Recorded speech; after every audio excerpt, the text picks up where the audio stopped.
Hello? Can you hear me? Hi, yes, sir. I hear Yes. you. Yes. What time is the starting? Hi, sir. Okay, ठीक. Would you wait for about 10 minutes? Okay, sir. Yeah. Actually, this is the introduction portion, sir. Yeah. This is the introduction portion. Professor Mukherjee. Sir, Professor DC Mukherjee will chair the session. Hello, Professor Mukherjee. Yes, I'm here. Hi. Sir, you introduce Professor T. Naoki in front of all, sir. But I don't have any details of the introduction, but still I can... Okay, sir. Okay. So, I welcome you all in this webinar, in this session. And in this session, we are fortunate to have amongst us a very distinguished speaker, Professor Shin Aoki. He is a professor of the Tokyo University of Science. Actually, he is a very distinguished personality in the field of biological science. And from his topic, I can understand that he is very much involved in the studies of inorganic complex compounds, the photophysical and biological properties, and I am sure that his lecture will be a valuable treasure for all of us. Professor Aoki will speak on design, synthesis, and photophysical and biological property of hybrid compounds of cyclomethylated iridium-3 complexes with peptides and chromophores. Now, actually, these type of studies are very much relevant even to the processes related to our life. And these type of studies will give us very important insight, I'm sure, about our future study on different lines, and all are related to our battle against all odds. This is a very difficult time for the entire world, and the entire world should be invited to make a comprehensive study involving scientists from all branches. And I am sure that this deliberation will be very fruitful in this direction. With this few words, I invite Professor Aoki to give his lecture. I think he might be taking some time. So, Titi, if you want somebody else to say something in the meantime, that will be okay.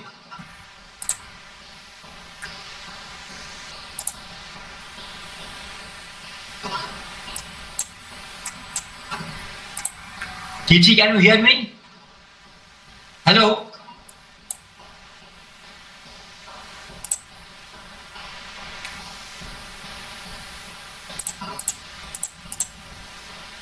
Chitto, can you hear me? Hello, sir. Yes, you can hear me? Yes, sir. I have introduced him a little bit, and I have declared the topic. So if he wants to take some more time. Sir, hello. Professor Yes. Mukherjee. Yes. Yes, sir. Professor Aoki is going to start. Okay, very nice. Okay, very Yes, nice. all. I welcome Professor Aoki. I welcome you. Yes. Okay. Yes, sir. So Professor Aoki, you are invited to begin your deliberation. Okay. Can you hear me Yes. clearly? Yes, we can hear you. Okay, thank you very much for your kind introduction. My name is Shinaoki Yeah. from Faculty of Pharmaceutical Sciences, Tokyo University of Science, Japan. Good afternoon or good, is it good afternoon or good evening? It's Good afternoon here. It's 6 o'clock in the evening in Japan. What time is it in the year? We're behind. We're behind. Uh-huh. And it is 2:30 in the afternoon. Okay. Good afternoon, ladies and gentlemen, and distinguished guests and colleagues. Can you see my slide? Can you see my slide? Yes. That's okay. Thank you very much for your kind the invitation to this wonderful symposium webinar under these serious and dangerous conditions. I'm very happy to be here, also in India online, and I appreciate the Professor Chita Shinha for his invitation, and I appreciate the Dr. Mati T.I.C. Meiti for your kind assistance for my presentation. I'm actually right now in Japan and in the campus, another campus of the University of Science, and I will talk about some aspect of design and synthesis and the photophysical and biological property of hybrid compound or cyclomethylene agent complexes with peptides and chromophores, as you can see in this slide. And for about 10 years, we have been working on this chemistry, and I have found many some interesting reactions and tried the application of the new compounds to the biological and material sciences. First of all, this second slide shows the change in the number of the deaths in Japan. As you can see, can you see this? Yes. Arrows. Okay. It's somehow old, but as you can see, the number of the people who die from cancer is increasing, of course, in Japan, and 1/3 of Japanese people die from cancer, as you can see. And I think that you have your country or other Asian countries have same situations like this one. Therefore, of course, I know that there is a big pandemic of the new coronavirus right now, but before that, the cancer is a big problem, and that, of course, therefore diagnosis and the treatment of cancer is very important issue in medical sciences. And today I'd like to describe about some chemistry, the biochemistry of cyclomethylene agent complex as shown here. This compound is the typical cyclomethylene agent complex, facial form of agent PPY complex, in which PPY means 2-phenylpyridine. The important the structure or properties of this compound is this is very stable even in water under physical conditions. Besides, it has high quantum yield for luminescence, which is about 0.40 or over 0.4, and long emission time. It has long emission lifetime as the 1.9 or 2 microsecond in solutions. And iridium is located in classified into group 9 and period 6 in periodic table. And it is known that iridium is used as this part of the top of the fountain pen or something like that. And because you can control the color of emission from iridium complex by choosing the appropriate organic compound ligand part, you can get the green, red, blue fluorescent luminescence from this compound. And therefore, this iridium complex is considered as the strong potent candidates for the organic light emitting diodes, OLED, in your smartphone or flexible display like this, or flat light like this one. Besides, due to the stability of in a solution and physical conditions, the iridium complex can be used for the probes, biological imaging probes, for example, to imaging and as the photoredox catalyst.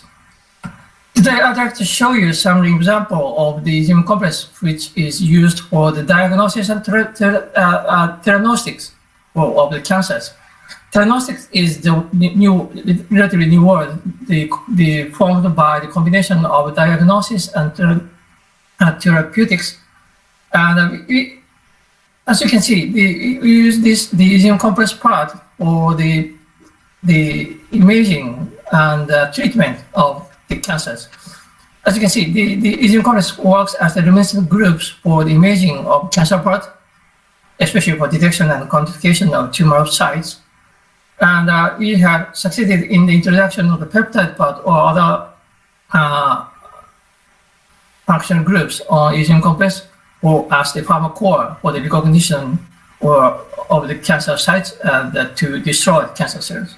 It's like the compound is to find and fight and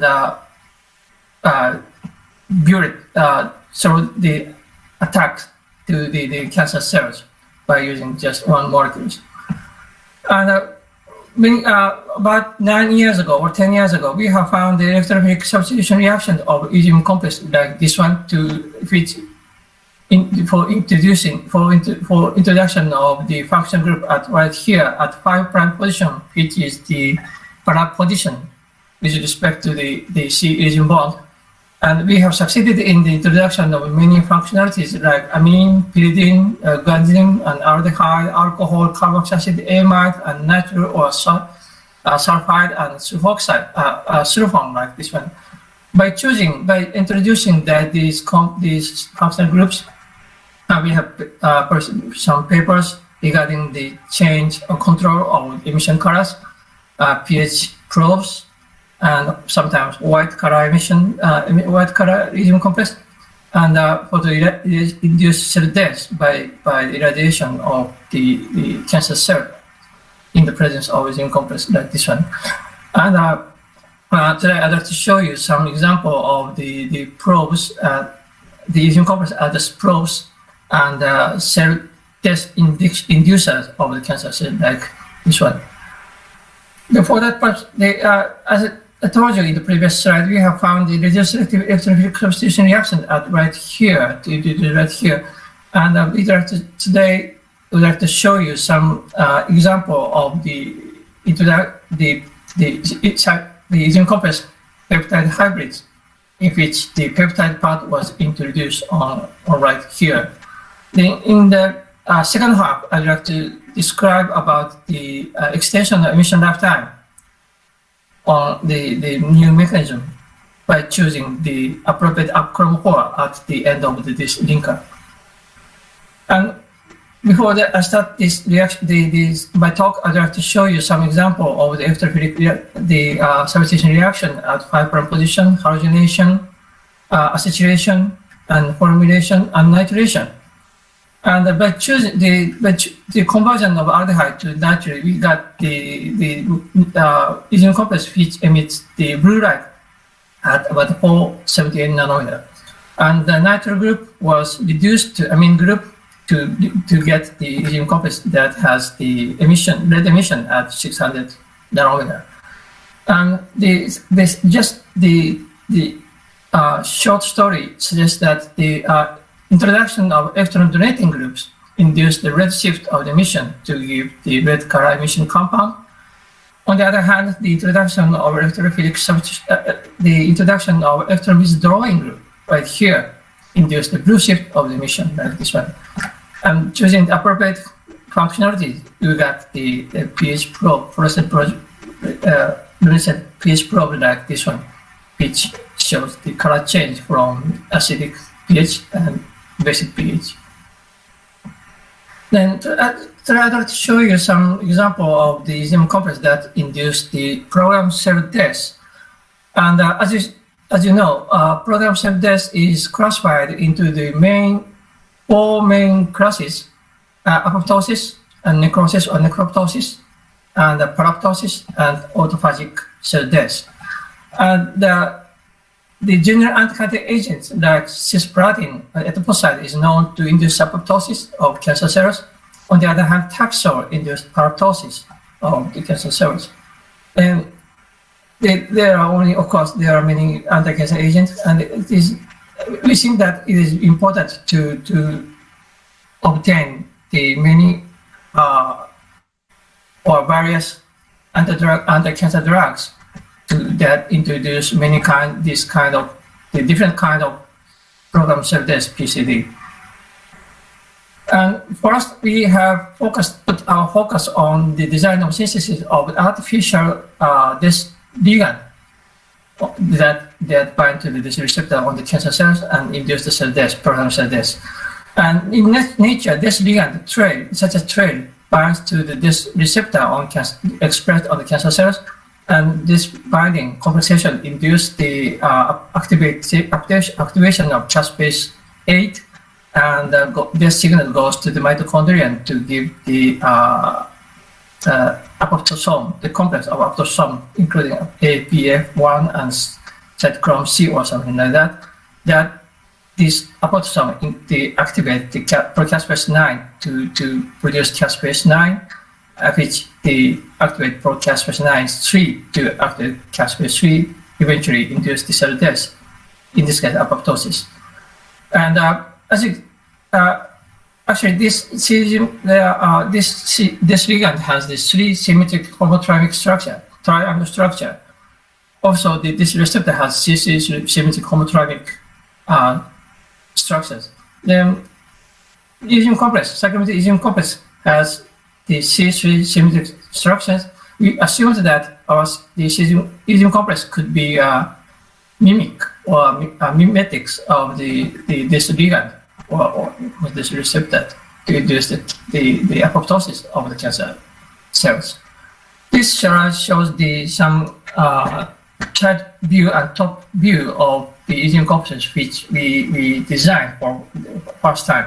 This, as you can see, this DR5 is comprised of the 3 homolytic same the ligand receptors, and we assume that the enzyme complex, cyclomethyl complex, if the appropriate peptide introduced on enzyme peptide cyclomethyl enzyme complex would bind to the trimeric DR5 like this one or like this one, and induce the cancer cell death or cancer cells. We did this kind of biochemistry and found that the different cyclomethyl complex induce different cell death PCD. Some compound induce apoptosis, some compound induce necrosis, some induce apoptosis. Then for that purpose, as I told you, we used the selective electrophilic substitution reaction we found before, and for that to prepare the enzyme complex at high temperature, 100 or 200 degrees. Under these conditions, the peptide or the labeled compound or the functionality will be decomposed. But in our cases, we can do this because we introduce aldehyde and oxidize it to the carboxylate, and they carry out the condensation of this carboxylic acid with the amine to get this amino compound, then introduce peptide, and after the protection and purification, we got this compound, which is not obtained in other methodologies. This is the advantage of our synthetic method, which we call post-complexation functionalization. And using this strategy, we have prepared these enzyme complexes having these different type of the peptides, ASB3, HT11, ASB2, AM1, 2, 3, 4, which has the cyclic peptide series. And especially this peptide was chosen because it had been known that this cyclic peptide had been known to bind to the DR5 expressed on cancer cells. Then we have found that these cyclic enzyme complex peptide hybrids induce the apoptosis, which is caspase dependent, and necrosis, which is caspase independent. First, AM2, I'll talk about AM2, 3, 4. And introduction of AM2 and 3, we have stained the cancer cells with this complex and found that it is possible to stain cancer cells like this one as shown in the 3D images. as you can see, green dots are aging complex that bind to the DR5. As you can see in the left figure, the green spot or dot are located on the cell membrane because this compound binds to DR5 on the cell membrane. And in the right figures, this movie, you can see the dual stain, the result of the dual staining of the Jacquard cells with our aging complex and antibody that stains cell membrane. As you can see, there is the overlay of green light from aging complex and red emission from this antibody. This shows this data suggests that this compound binds to maybe DR5 and induce the aggregation of DR5 on cell membrane of cancer cells. As you can see, we have found that this aging complex binds to the DR5 expressed on cancer cells, and we have succeeded in the detection of cancer cells spiked in blood. This is the artificial blood CTC model, a cancer cell model, model of the situation in which the cancer cells are included in the blood. And second, we found that this compound, the binding, induces the cell death, activates cell death signal to induce prolonged cell death of the Jacquard cells. This picture shows the emission from the DR antibody on Jacquard cells. After addition of aging complex which emits green light, you can see the overlay green light, green emission, and red emission like this one.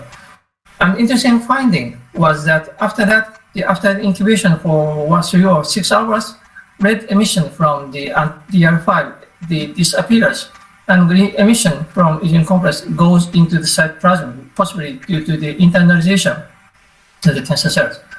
And after that, somehow DR5 is recovered on cell membrane. After that, this compound, aging complex, induces cell death, but very slowly within 24 hours.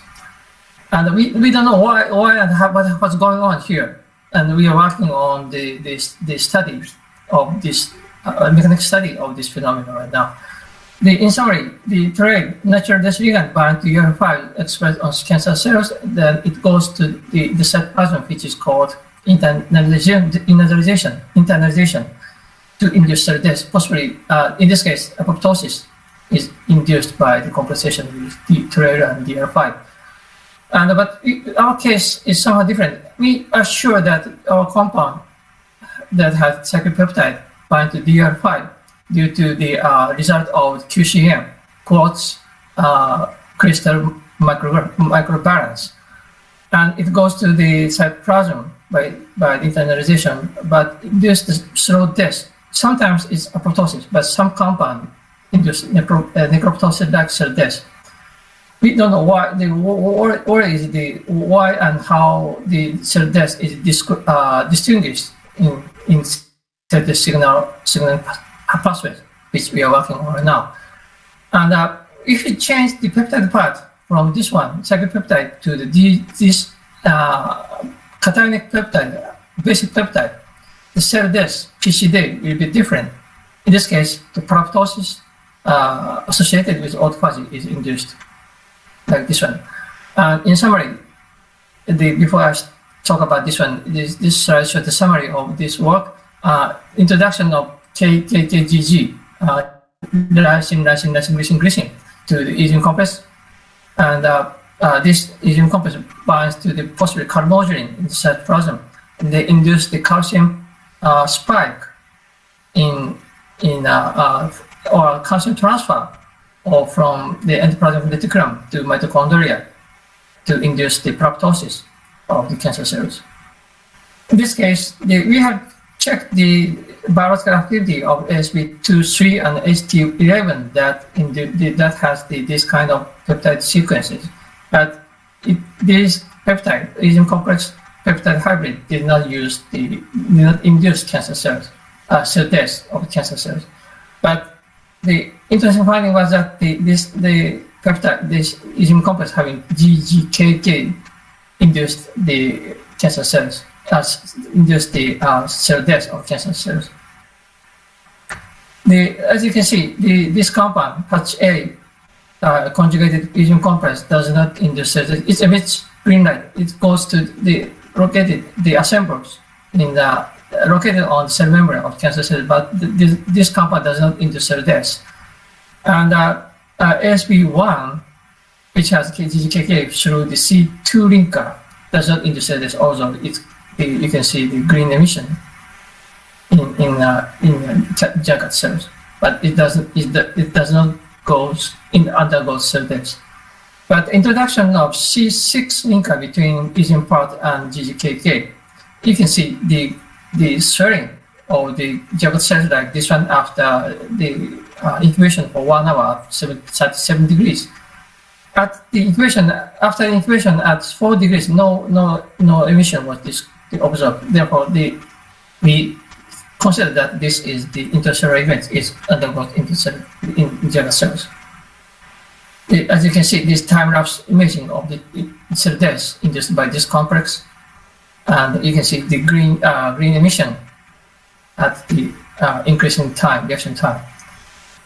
I can show you the movie of how it works.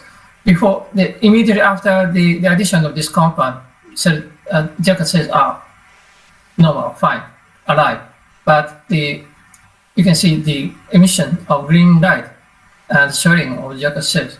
That means this compound goes into the cancer cells and induces cell death, and its emission, green emission, is enhanced in the dead cells. Therefore, this compound has the dual function, which is the inducer of cancer cells, cell death of cancer cells, and the detector of dead cells. We checked the selectivity of Jagad cells against the normal cells using the IRM90 cells as the model of normal cells. Then, as you can see, this immune complex induced cell death of Jagad cells with the EC50 value of about 1.5 micromolar. But the EC50 value against the IRM90 cells is EC50 value is over 25 micromolar. And our concern was the mechanistic aspect of the cell death induced by this complex. Then we checked the effect of the several inhibitors of the caspase inhibitors and the necroptose inhibitors and the ROS reactive oxygen species scavengers, like this as the 54 and NAC. But there was no effect. We couldn't see any the effect of these inhibitors or scavengers on the cell death induced by this complex. Then furthermore, we have checked the effect of the many inhibitors of the intercellular signaling pathways as shown in this busy slide.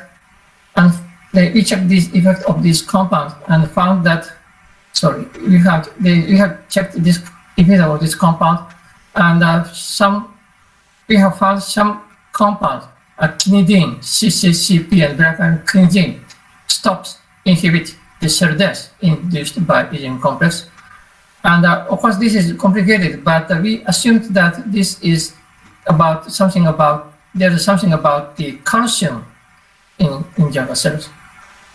Therefore, we have checked the calcium concentration in cytoplasm by using the calcium probes as shown here, load 4, and found that this compound, the cell death inducer, induced the calcium spike in the Jagad cells. But on the other hand, the immune complex has no low cytotoxicity in the negatively induced the calcium pulse in these cancer cells. The time lapse image was measured, of course, and then found that this red color from calcium probe increases at immediately after the addition of immune complex. After that, the cell death starts in about 20 or 30 minutes. And recently, Dr. Haribabu JBT has prepared the immune complex that has the 1 or 2 peptide, because we have checked only the immune complex having the 3 peptide parts.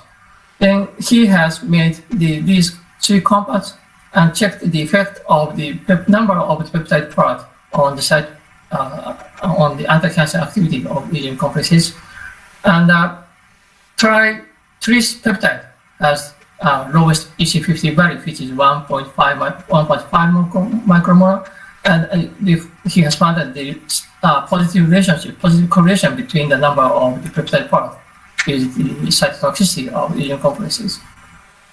And furthermore, the Webster blot analysis was carried out by using this compound SP2, and they found that this is not apoptosis because negligible cleavage of caspase-3 was observed. And furthermore, there's some biomolecules related with the ERK or ER stress or autophagy or application of these peptides were observed like this one. And we assume that maybe peptide as shown in this slide, and but the immune complex induced the cell death, of course, the molecular changes, but we suspected that it's related with the this MAP kinase pathways, because you have found the application of these molecules, ERK, PIP, MC3, this is of course related with the autophagy. The application of this molecule was found, but induction, the inhibition of this step by the specific inhibitor did not stop the cell death, induced by cell death. Therefore, we assume that this is not main pathway of cell death, just a side effect of the cell death induced by PCD, induced by immune complex. And we assume that although we have no time to describe it, we assume that this immune complex binds to calmodulin and induced the overload of calcium in cells, and they induce the calcium transfer from ER to mitochondria.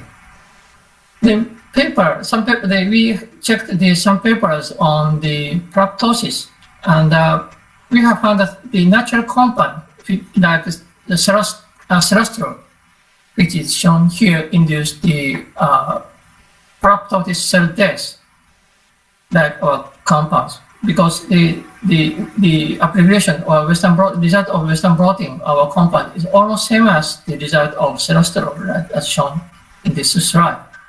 And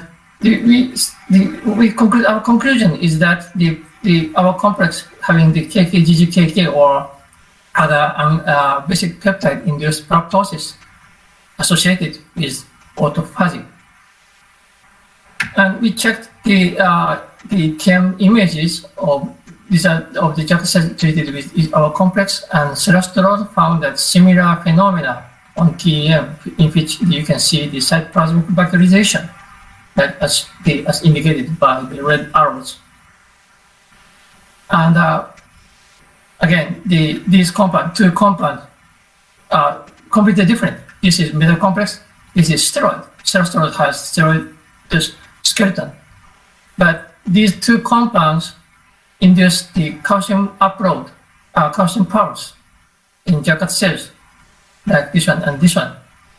And after that, our compound induces cell death, proptosis, very quickly in 1 hour. And besides, it emits green light in dead cells. Cerestrol induces the cell death, proptosis, slowly in 24 hours. Of course, cerestrol does not emit anything. Then our compound has 2 functions: induction of cell death and detection of dead cells. Then recently, we are focusing on the effect of the calcium, our recent complex on the calcium transfer or calcium metabolism in the cancer cells. And some papers describe that the morphine natural product induced at the ER stress. At the same time, they induce the calcium influx to the mitochondria to induce the decrease in cell membrane potential of mitochondria, and resulting in the induction of apoptosis.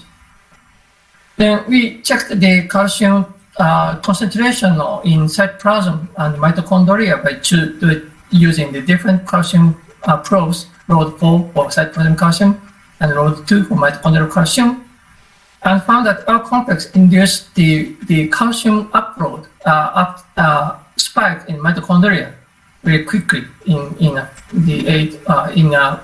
minutes or 15 minutes. After that, calcium concentration will be reduced to the natural concentration. And calcium concentration in cytosolic does not change so much. On the other hand, serosterol induces the calcium concentration enhancement of calcium concentration inside plasma and mitochondria, both intracellular organelle. Then again, these compounds induce calcium overload in cells, but the detailed mechanism is somehow different between them. Then, this is our conclusion, and we are working on this chemistry and biochemistry, what is going on in the cell, utilizing these dual functions. One is the luminescent properties. The second is the detection. It can detect. It is now possible to detect or follow the movement of this compound in the living cells. And second story, we like to talk about the extension of emission lifetime by introducing this dimethylamino naphthalate group on the iridium complex. As you can see, as you know, the electron transfer goes between the donor and acceptor.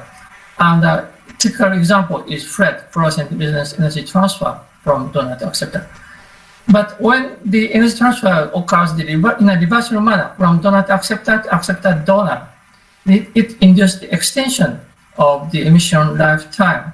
In this case, the lifetime of the 8.3 microsecond was extended to over 200 microseconds by choosing the bipyrene group. And we hypothesized that introduction of appropriate chromophore on iridium complex would induce READ. READ is the reverse electronic energy transfer. And we could induce a READ, activated READ mechanism, resulting in the extension of lifetime of iridium complexes. And we synthesized this compound, eventually found that D-mana, dimethylamino naphthalate group, induced the extension of the lifetime to about 44 microseconds, as you can see in this slide. Then this table describes summarize the lifetime of the various iridium complexes having different these chromophores. As you can see, this compound has the almost same lifetime as the iridium TPY3 complex core. And introduction of this group, or diacetyl group, diacetyl amino naphthalate group, or introduction of D-mana group, or 6D-mana group, induced the extension of the lifetime to the 94 microsecond.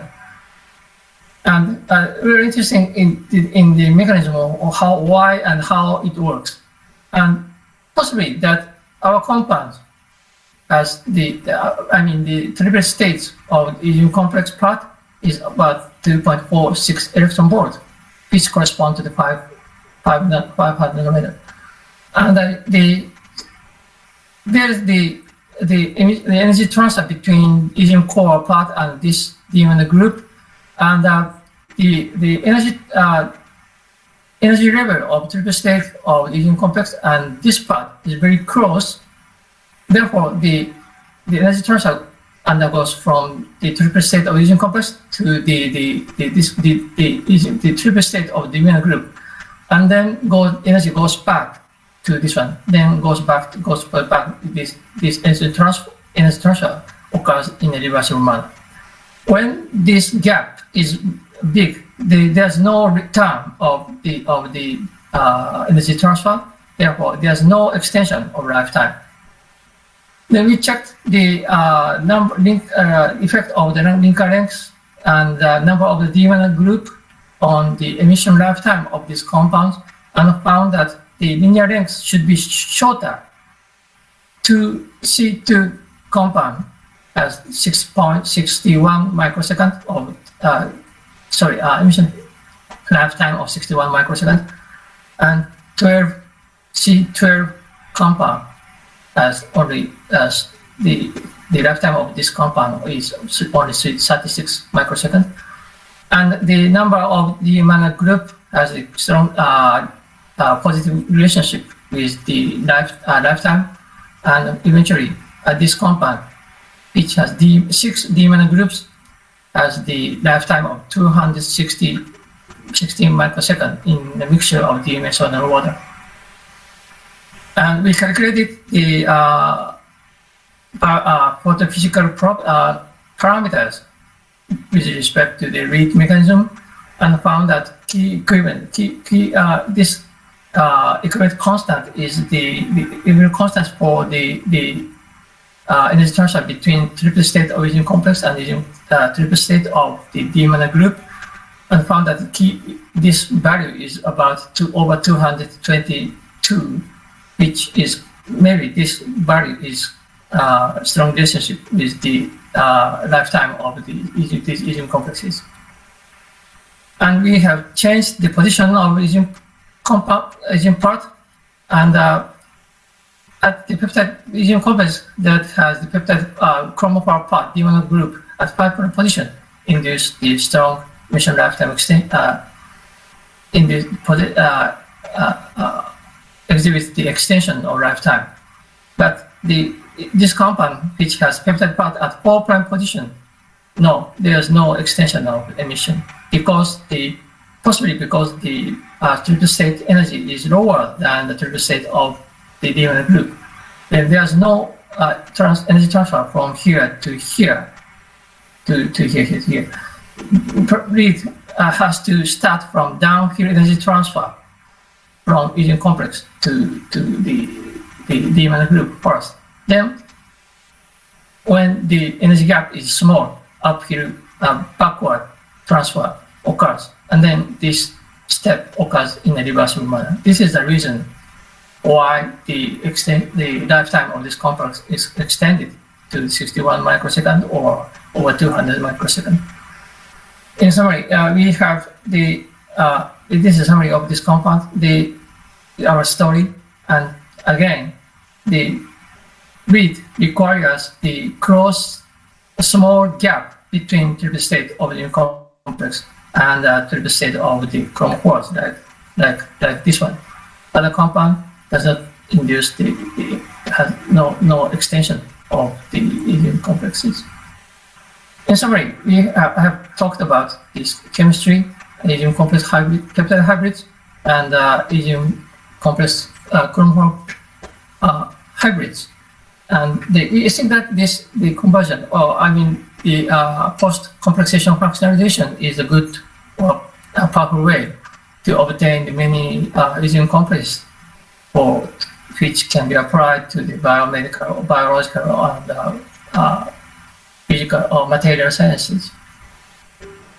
Recently, we are suffering from the new coronavirus, and this is the different story. We are working on the discovery of the anti-coronavirus drugs among the approved drugs in Japan, with the collaboration with the researchers in the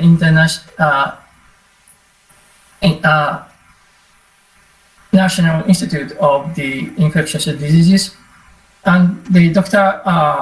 Watashi of the National Institute of the Infectious Diseases found that they have studied the screening of the almost all approved drugs in Japan. And he has submitted one paper after the screening of 300 drugs, and found that 5 effective compounds are shown in these red letters. And this is right now in a review process, and I think this paper will be submitted. As you can see, he has proposed that the use of the combination of 2 compounds, which is nefelimabine and sulfaranchin. As you can see, the structure of nefelimabine and sulfaranchin is here, and these compounds are effective against the COVID-19. Then he recommends the combination of these 2 compounds for the treatment of the coronavirus COVID-19. Okay, this is the last slide. Let me show you the picture of our research group. I'm very proud of working with these capable and great students and staffs. And I appreciate the financial support from the Japanese government and from these private foundations and our universities. And finally, thank you very much for your attention. Thank you very much.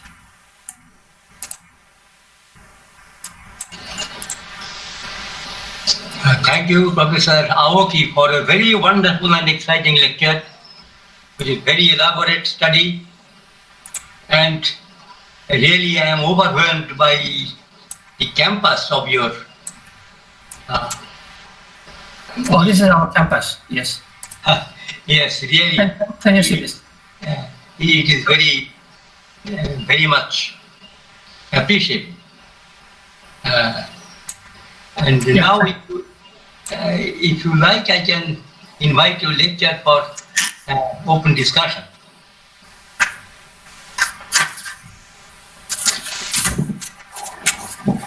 Iti, can you hear me? Yes, sir. So, can you? Sir, if any question, sir, please write in the chat box. If any question, write in the chat box, please.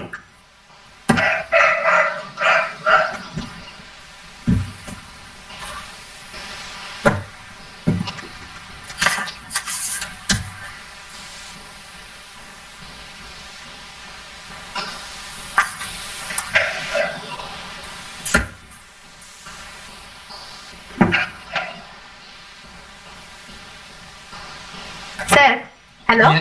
Yes. Sir, if there is no question, sir, please thank to Professor Aoki.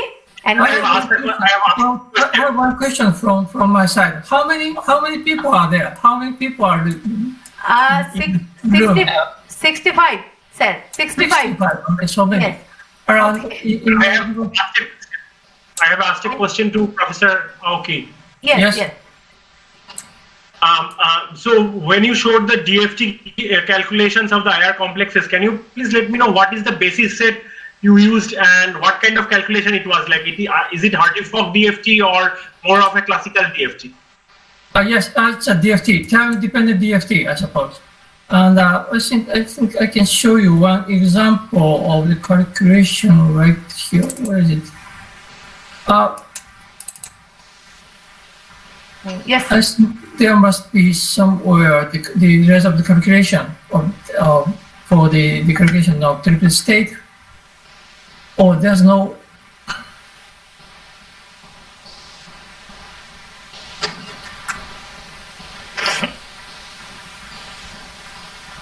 Sorry. There's no slide in here, but yeah, you're right. And DFT, time-dependent DFT using the. I think I have a paper right here, and I used the B3LYP.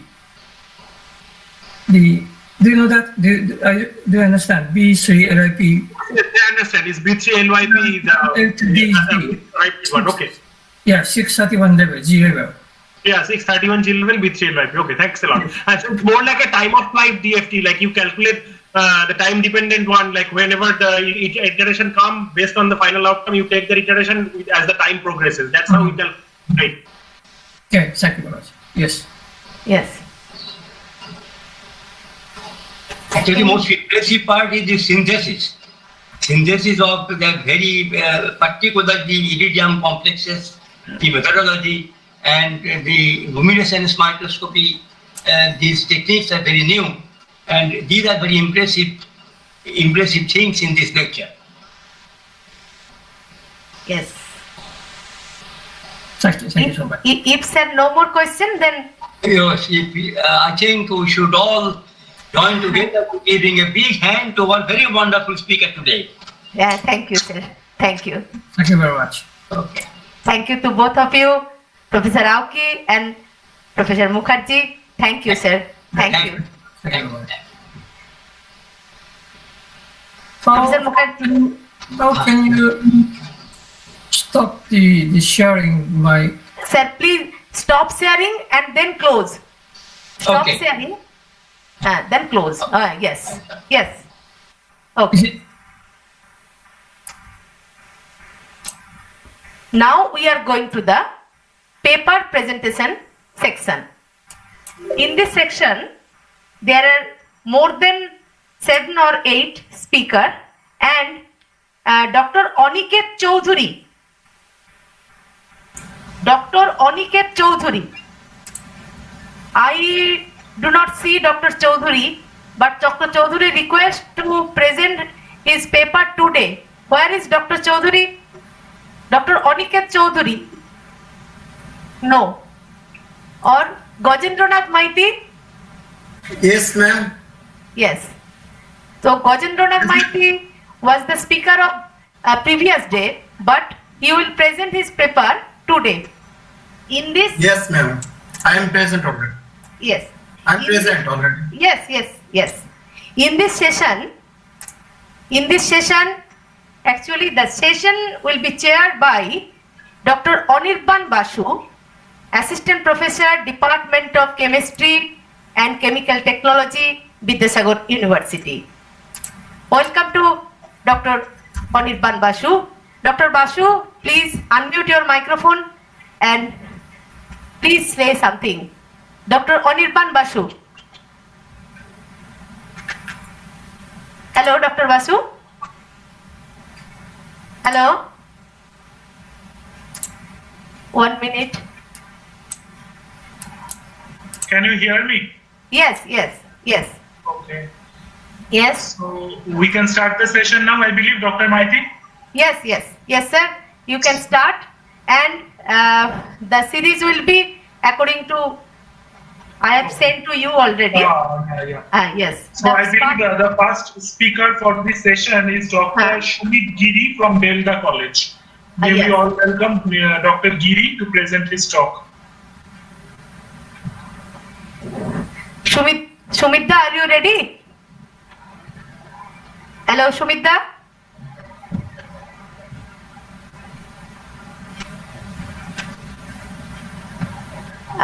Dr. Shumit Giri. I see Dr. Giri is present. Yes, but we can't. Shumitda. Hello. Hello. Dr. Giri, if you can hear us.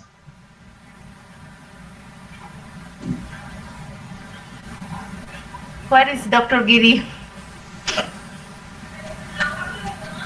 Okay, if Dr. Okay. Giri is not ready, we can go over to the next speaker. Maybe we yes. will come back to him.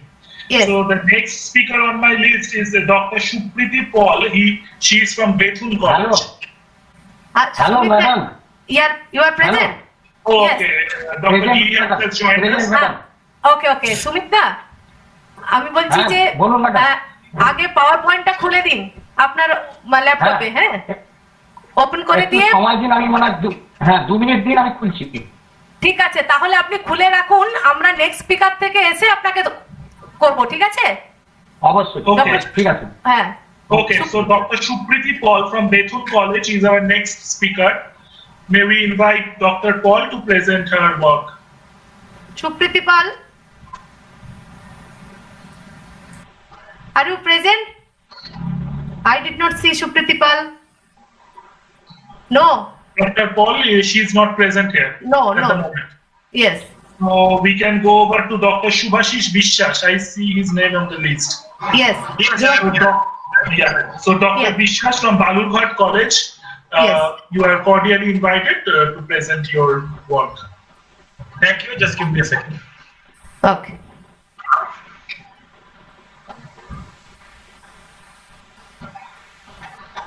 Can you see my slides? Can you see my slide? No. Yes. Yes. Yes. Yeah, Yes. now we can see. Yes.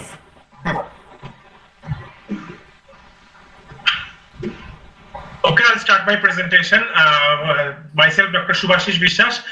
Today I'll be speaking briefly about some basic chemistry and biology behind the entry of SARS-CoV-2 into host cell and its destruction by hydrophobicity of soap. Due to lack of time, I'm not going over some of the basic stuff like structure of virus, and it has two types. Either it can be naked like norovirus, or it can be capped like influenza spike virus. This is the structure of coronavirus. You probably all know by now that why the name corona comes. It's because of this crown-like shape that it obtains from these spike glycoproteins that are present on its outer surface of the layer of virus. And here is the structure of a MERS-CoV. You look at the structure and it is almost the same. This virus attacked around 2014 in the Middle Eastern countries.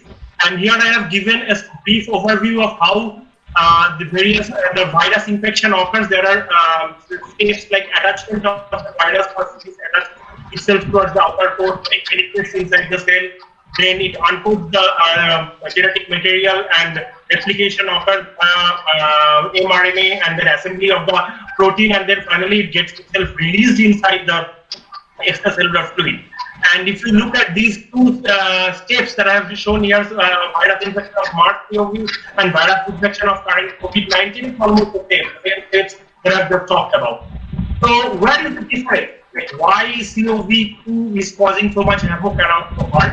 If you look at this diagram, you can see that there is a transmembrane ACE2 receptor, angiotensin 2 receptor, which actually is acts sort of as an entry gate of this virus towards our cell.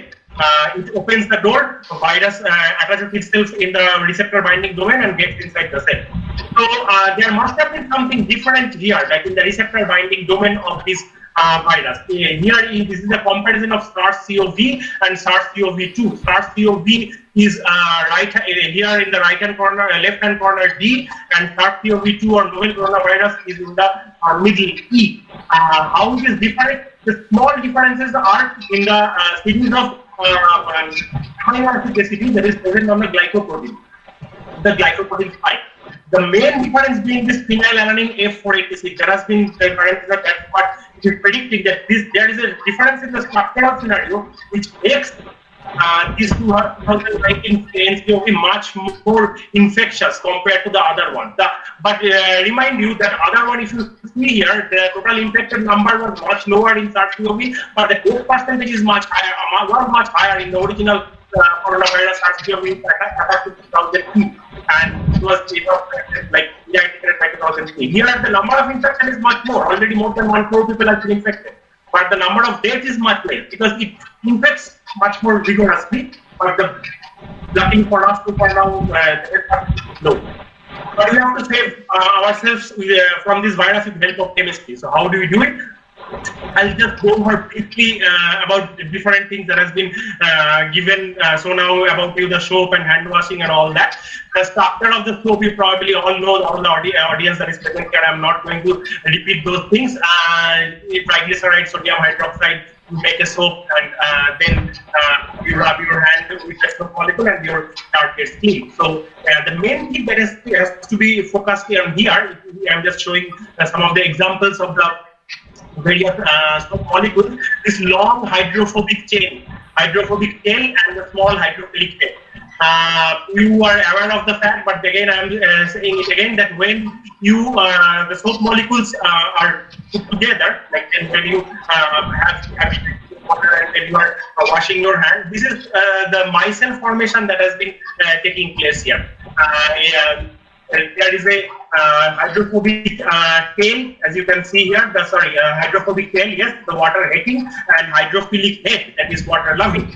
And when you bring them together, this is the kind of structure that is formed. You all know there is micelle. Now, how micelle removes the dirt, or say suppose you have a bacteria living in the dirt, then you put a little bit of soap molecule in your hand, you wash it properly, and then this micelle is formed, and the dirt is entrapped inside the hydrophobic part of the soap that formed by those long hydrocarbon chains. This action is taken help to remove this coronavirus from your body. Suppose you contaminate a particular coronavirus on your hand. you put some soap molecule on there, put some water, and you are rubbing it. While you are rubbing it, this hydrophobic chain that I have been talking about is making physical interaction with this spike glycoprotein. And that's why you are asked to rub it for 20 seconds. That is, if you make rubbing good enough, then physical interaction is breaking apart these glycoproteins that are present on the outer surface. And once it breaks it apart, then the genetic material is open. There is nobody to guard the genetic material. The genetic material is then comes out from the capsid, but it doesn't have any host cell to act upon. So that's why it is there. And so if you wash it properly, then you can remove the coronavirus like that. You have why sanitizers may not be the best option, because again hydrophobicity is the key. To look at the chain of the carbon molecules here on the soap molecule and the chain of the carbon molecules or hydrophobic part on the isopropyl alcohol or ethanol that are used in sanitizer, you can easily make the difference that it is not that enough hydrophobic. This is your second option. When you go out, it's not easily possible to wash your hand every time you step on a path or step in an office. So that's why you use sanitizer. Is the second option. And there is also a chance factor. Like if you are spraying onto some surface, not necessarily all the area of the surface is getting hit by that force of particular sanitizer droplet. So that is, and again, secondary surface transmission is less likely to occur anyway than direct transmission. So that's why you have to reuse your soap, wash your hand properly, and that's how you can keep yourself safe in this safe. Conclusion: coronavirus is a very old enemy, but the new one has some change in the structures of the glycoprotein of amino acid that makes it much more infectious. Hydrophobic molecules so use the hydrophobicity, kill the outer layer of SARS-CoV-2, and you use sanitizers as the second option. Use soap to prevent the direct transmission that is needed to be prevented. These are some of the selected references, and I acknowledge the organizing committee of Prabhat Kumar College Contai and my institution Barulghat College and audience for your attention. Here is my email address also. Like if you want, you can ask me. Okay. So we can thank Dr. Shubhashish বিশ্বাস for his presentation, for his illuminating talk, and I believe if anyone has any question, can we just spare a minute for that? If anyone has any question, we can spare a minute for that. Otherwise, we will move on to the next speaker. Our next speaker, since I don't see anyone coming up with any question, so I'll move on to the next speaker. It is Dr. Shumit Giri, who is presenting. Who will be presenting his work next. Dr. Giri, if you can start. Yes, sir. Sumit দা, হ্যাঁ আমি প্রেজেন্টেশনটা একটু আগে প্রেজেন্টেশনটা open করুন, ঠিক আছে? ডেস্কটপের ল্যাপটপের উপরে না, আমি কম্পিউটার মানে মোবাইলে করছি। আচ্ছা, তার প্রেজেন্টেশনটা ওপেন করে তারপরে আপনি সাথে সাথে মিনিমাইজ করবেন না, সাথে সাথে এতে যান, ওই আপনার গুগল মিটে যান। হ্যাঁ, দেখতে পাচ্ছেন? হ্যাঁ, দেখতে পাচ্ছি। বায়োফ্লক, হ্যাঁ, yes. Audible and visible. Audible and visible both, yes. Honorable guest, respected sir, madam, and all participants, now I present my paper entitled Biofloc, a tool for waste management and economic development in rural Bengal. In this pandemic situation, only solution is increase the immunity of the body. Protein is the major immunity boosting agent. Among them, fish protein is very much important. Therefore, demand of fish is increasing day by day. But there is problem for fish culture because lack of land and shortage of water. In this solution, we suggest the biofloc culture because less land is required, less water is required, some water used again and again, less food is required, excreta of fish is used for production of protein, which is food for fish culture. Excreta of fish is ammonia. Bacteria break the ammonia, and this ammonia is nitrogen is used for protein production. Mortality rate is less and production is increased. Now I represent my slide 1. What is biofloc? Actually, biofloc is a protein-rich microorganism. What is biofloc fish culture? This is a culture process which is used as nutrient resource for fish culture. Aim of biofloc culture. It is a aquaculture development in the rural belt and boosting of the rural economy. Methodology applied in the morning as salt solution, maintain the total deposit solid. In the afternoon, calcium carbonate is added, calcium carbonate is added, maintain the pH. In the night session, carb and molasses is added for preparation of biofloc. After 7 to 8 days, fish stock in this culture medium. If increased ammonia, molasses is used.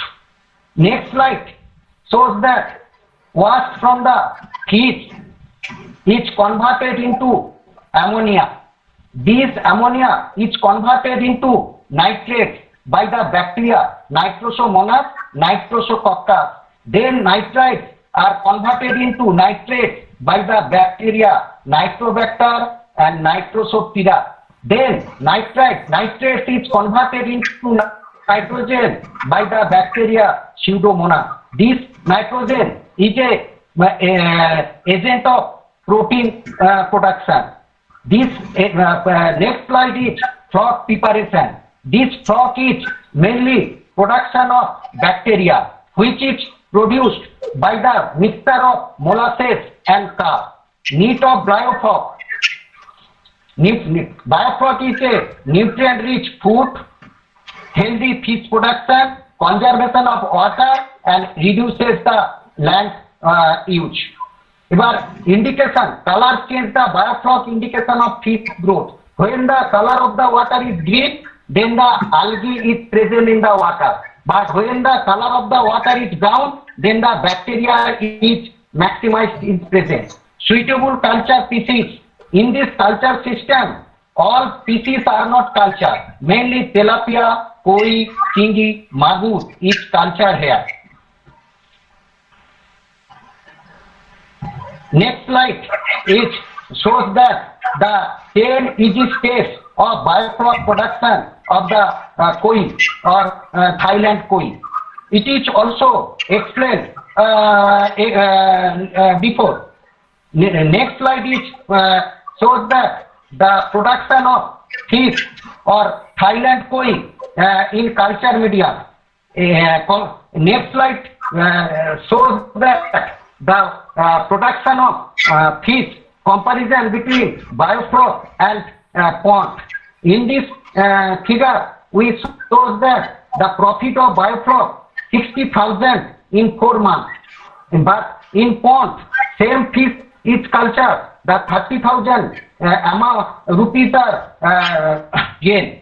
So that maximum rupees are gained from the biofloc culture. Next slide is represent the major findings of the experiment. Major findings is reduction in increase of the production is increased, removal of pollutant, less expensive in the biofloc culture, and replace the land and reduction the land and water use. So I express that we take biofloc culture in the rural belt. The people gain more profit than the pond culture or other than culture. So I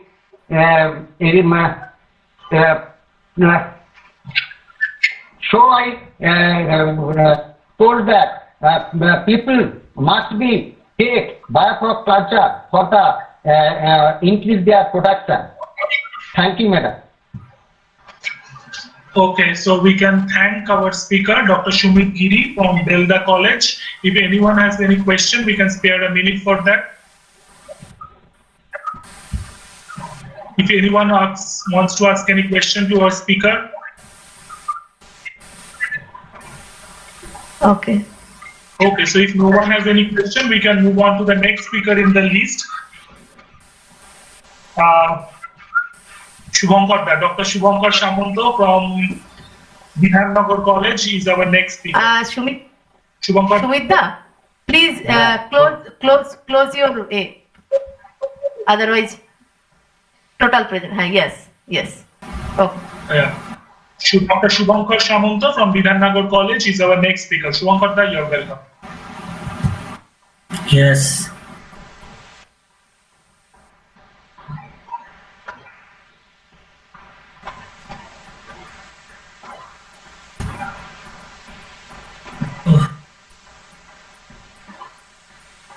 Dr. Shamanto, please unmute. Dr. Shamanto, you can start. Now. Yes. Hearing me? Yes. Yeah, we can hear you.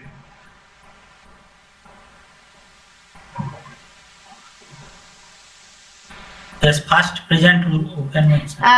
Dr. Shamanto. But we can't see your slides. At first, you have to open your PowerPoint first. Yeah. Yes. Then click on your self picture. Yes. Then present now. A window. Present now. Click on the self picture. Your own picture. Then present now. Lower at the lower portion of the computer. Yes. Present now. Yes. A window. Present now, a window. Then you see your Yes. presentation. Share. Presentation share. Yes. Share. Is it visible? No. Is it visible? No. We can't see still.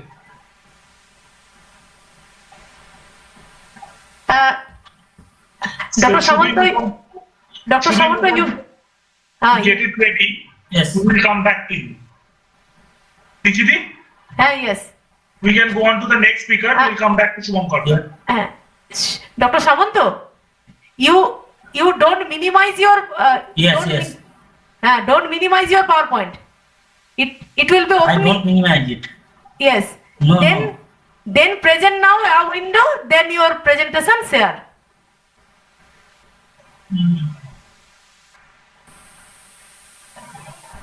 Share. Now, Yes.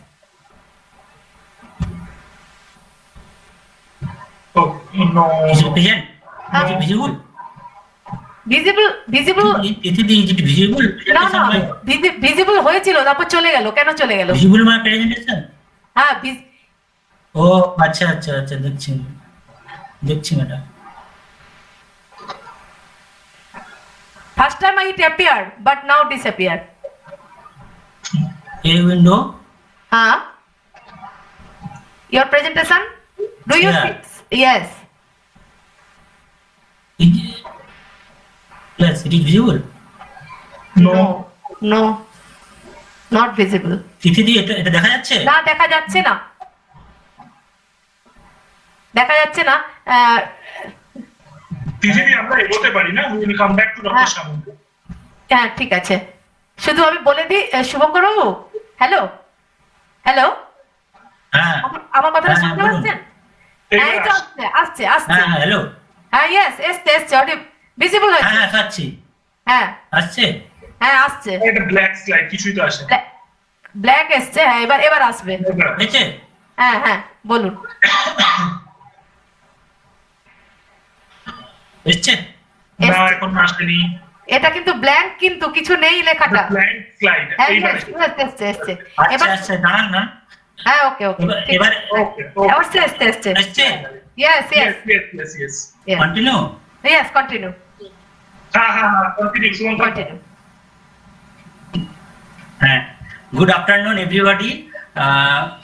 Now I wish to present my webinar topic entitled as Lead Reaction, a Sustainable Approach of Organic Synthesis. At first, we go under the famous ancient philosopher in Greece, Aristotle, told no corpora nisi fluida, which means no reactions occurs in the absence of solvent. Oil-free cooking tips is the healthy for our lives, and the solvent-free reaction is healthy for our environment. And people are thinking about the solvent-free reaction and prepare various type of arbocyclic, heterocyclic molecules. And now the various type of the organic reactions such as substitutions, additions, eliminations, cycloaddition reactions, all the reactions are known with in presence of the solvent. But we know that there are different type of solvent had some toxicity properties. That is, benzene has don't know that carcinogenic property, and dichloromethane, the carbon tetrachloride, the chlorinated solvent damaged our ozone layer, and comparatively less toxic solvent, that is the cyclohexanone, heptane, ethylene glycol, but the green solvents are the water, acetone, ethanol, and 2-propanol. But if the reactions occurs in the presence of the green solvent, it is better, but it is far better if the reactions occurs in the presence of the absence of the solvent. And because the reactions are very much water procedure can be avoided, or the reactions purification step is very much easily occurs. So based on this methodology, we used to synthesize such type of the biologically active heterocycles, such as the quinazolone derivatives, triptanthrins, were used for the treatment of the analgesic agent, and vasicionone and deoxyvasicionone used for the chronic bronchitis disease, and the vimamycin C used for the reduction of the tumor growth. And so we used to synthesize such type of the quinazolone and C2 quinazolone derivatives in the absence of the solvents. And now we recently published papers about the NEAT reactions where the 3,2,4-methyl acrylic esters on treatment with the anthralamides produces the quinazolone derivatives. Our reaction is atomic economy as well as the step economy, since all the substrate is consumed here, and only the green solvent water is eliminated from the substrate, and the reaction is step economy because the multi-step reactions occurs in one pot. The starting material preparation for the quinazolone derivatives is that the ketone or the 2-benzylaldehydes on treatment with the intermolecular Heck reaction in presence of the nanopalladium catalyst produces the 3,2,4-methyl cycloalkyl acrylic ester. When this acrylic ester on treatment with the anthralamides produces the highly fused quinazolone derivatives. Here, no solvent, no catalyst, no metals are used for the synthesis of quinazolone derivatives. And the mechanism for this preparation is that here the anthralamide on treatment with the acrylic ester produces the imine derivatives, and then these imine derivatives undergo cyclocondensation reaction, produces the dihydroquinazolone derivatives, and these dihydroquinazolone derivatives have intramolecular micromolecular addition followed by the air oxidation produces the quinazolone derivatives. Our synthetic compound dihydroquinazolone have fluorescence properties, so we investigated the absorption and emission spectra, and we get that the negative solvatochromic effect was observed, and the higher emission property was observed for that of the toluene solvent, and the lower emission property was observed in case of the acetonitrile solvent, and in case of the methanol, slight bathychromic shift is observed due to the intermolecular hydrogen bonding effect with that of the NH bonds.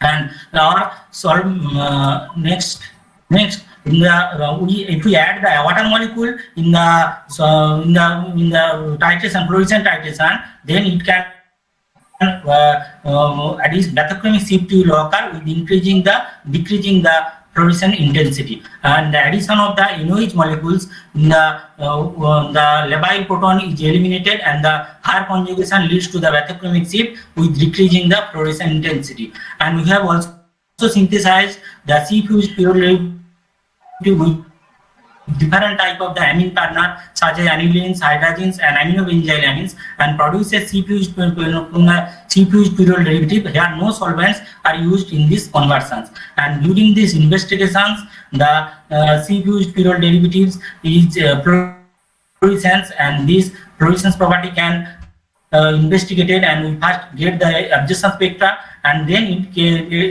interact with the BSA proteins, and the fluorescence quenching is observed, and with increasing concentration of the substrate molecules. In conclusion, we have developed a solvent-free tandem approach for the synthesis of highly fused quinazole derivatives and pyrrole derivative with good yield, and our compound is fluorescence, or it can also investigate the solvent-solid interaction in the excitatory property, and also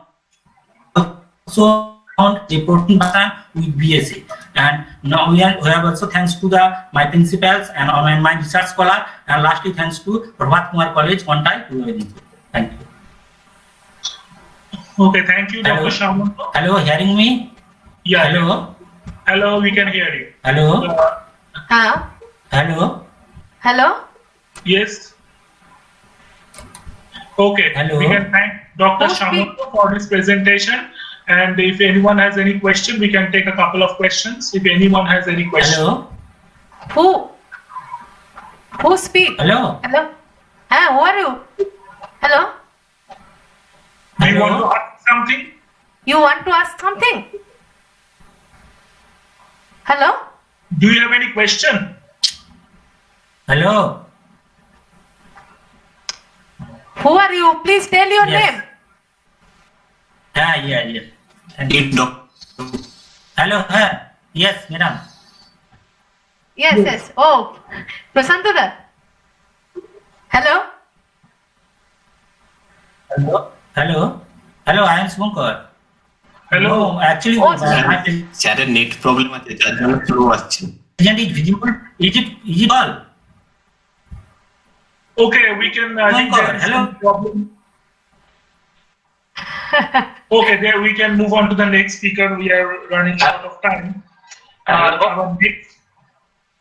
I think there is a question for Shankar in Dr. Maitha. the chat. Please write in the chat box. Please write in the chat box. Yeah, that will be better. We can't wait for long. So, Dr. Maitha, we can move on to the next speaker. Yes. If any question, please write in the chat box. Subhankar is already present. He will give your answer. Right, Subhankar? Yes, that's better. Shubhankar, I think, has switched off his audio. Oh. Okay. We can move. Okay, we can move forward. Yes. Our next speaker is Prashanto Pacho. He is from Sister Nivedita Government General Degree College for Girls. Yes.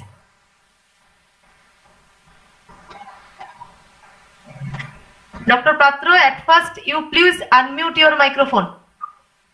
Yes, Dr. Pacho, you need to unmute your microphone. Otherwise, we won't hear you.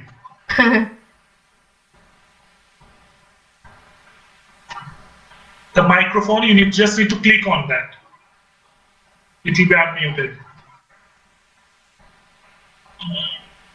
Till it is unmute, Prasantada.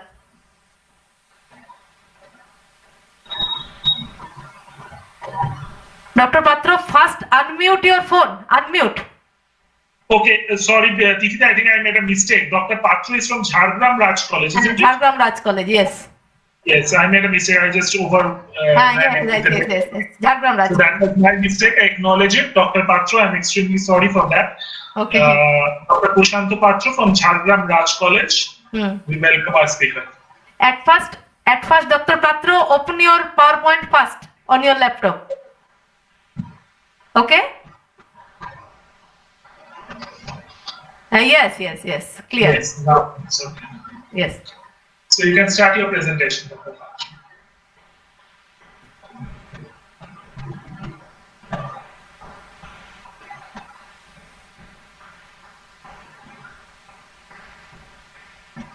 Slide show থেকে ফুল slide করে দিন।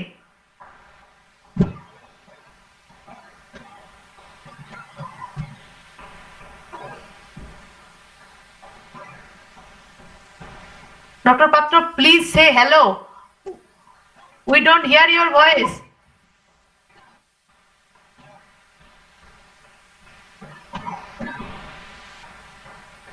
Hello?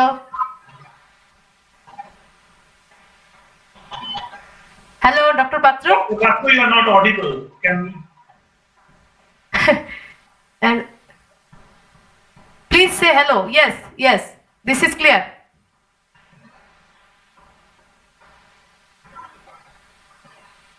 Maybe he has microphone problem. Dr. Patro, please remove your microphone. Remove your microphone. না উনি তো বোধহয় এমনি খালিতেই আছেন, কেন ওনার কথা শুনতে পাচ্ছি না?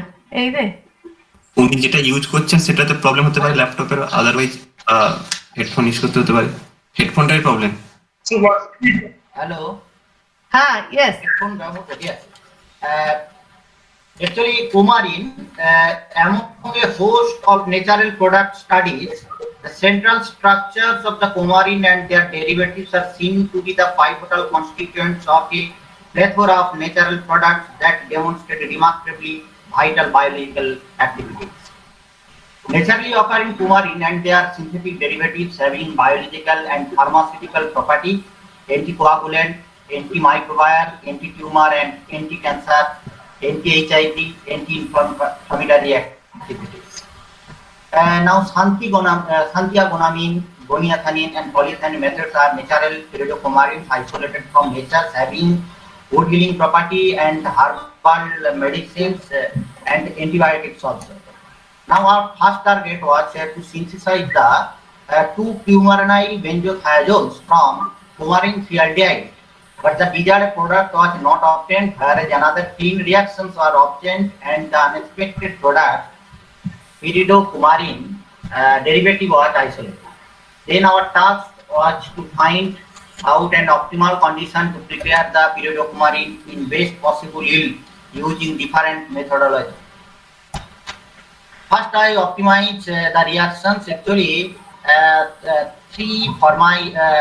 4-chloro-3-formyl coumarin is very reactive in respect of chlorine as the presence of 2 electron withdrawing group CH2 and lactone group.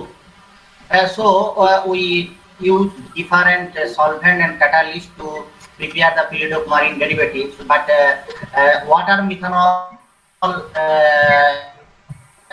ammonium thiocyanate in reduction conditions, the time 3 hours is the best condition to prepare the pyridocoumarin derivatives. Now our substrate scope, we starting from parachloroaniline and chloroaldehyde of 4-hydroxycoumarin. Then we got the pyridocoumarin derivative.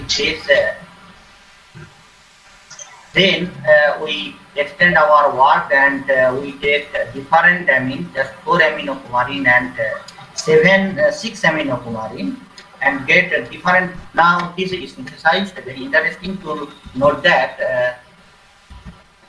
when reactions with another chloroaldehyde having no coumarin moiety give not any product. So it is due to the reactivity of this chlorine and this moiety. In conclusion, we have developed a method for the synthesis of pyridocoumarin derivatives, a backbone of natural product, polyneomarlin C supports improve to excellent yield without chromatographic separation by a simple on-spot reaction use aqueous ammonium thiocyanate at 80 degrees centigrade from 4-chloro-3-formyl coumarin at different substituent materials. I acknowledge Prabhat Kumar College, my college principal and my colleagues. Thank you. So we'll thank Dr. Patro, but the audio was not very clear. I don't know if it was for me only or for everyone. Okay, so we'll thank Dr. Patro, and if anyone has any question, they can come up with that in the chat box. Okay, Dr. Maiti. Would I ask a question, me, Dr. Shunanda Haldat, to Dr. Patro? Hello? Yes, yes. Would I ask a question? Okay, yeah, you're welcome. Actually, my question is, what are the contributions of these coumarin derivatives to medicine? Do they have any medicinal property? Are they the anti-cancer or any such potent drug effect? Do they have? Actually, Please clarify. no. I have synthesized these compounds. Actually, in literature, so many properties are there. Actually, coumarin derivatives are very important in drug chemistry, fluorescence chemistry. Actually, fluorocoumarin are has been used for skin disease. Now, iridocumarin and pyrrolocoumarin have been treated for anti-cancer, anti-tumor activity from long time also. Mainly, it is anticoagulant property as there. Coumarin might be present, then anticoagulant property. Okay, thank you. Okay, so we can thank Dr. Patro for his talk, for his presentation, and we can move forward.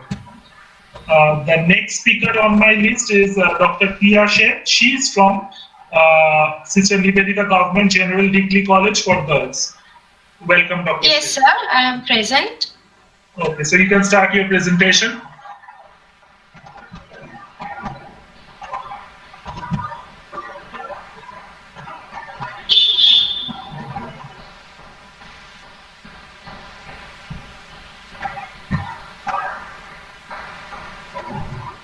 Is it visible? Yes, coming. Coming. Okay, now you can make it full screen.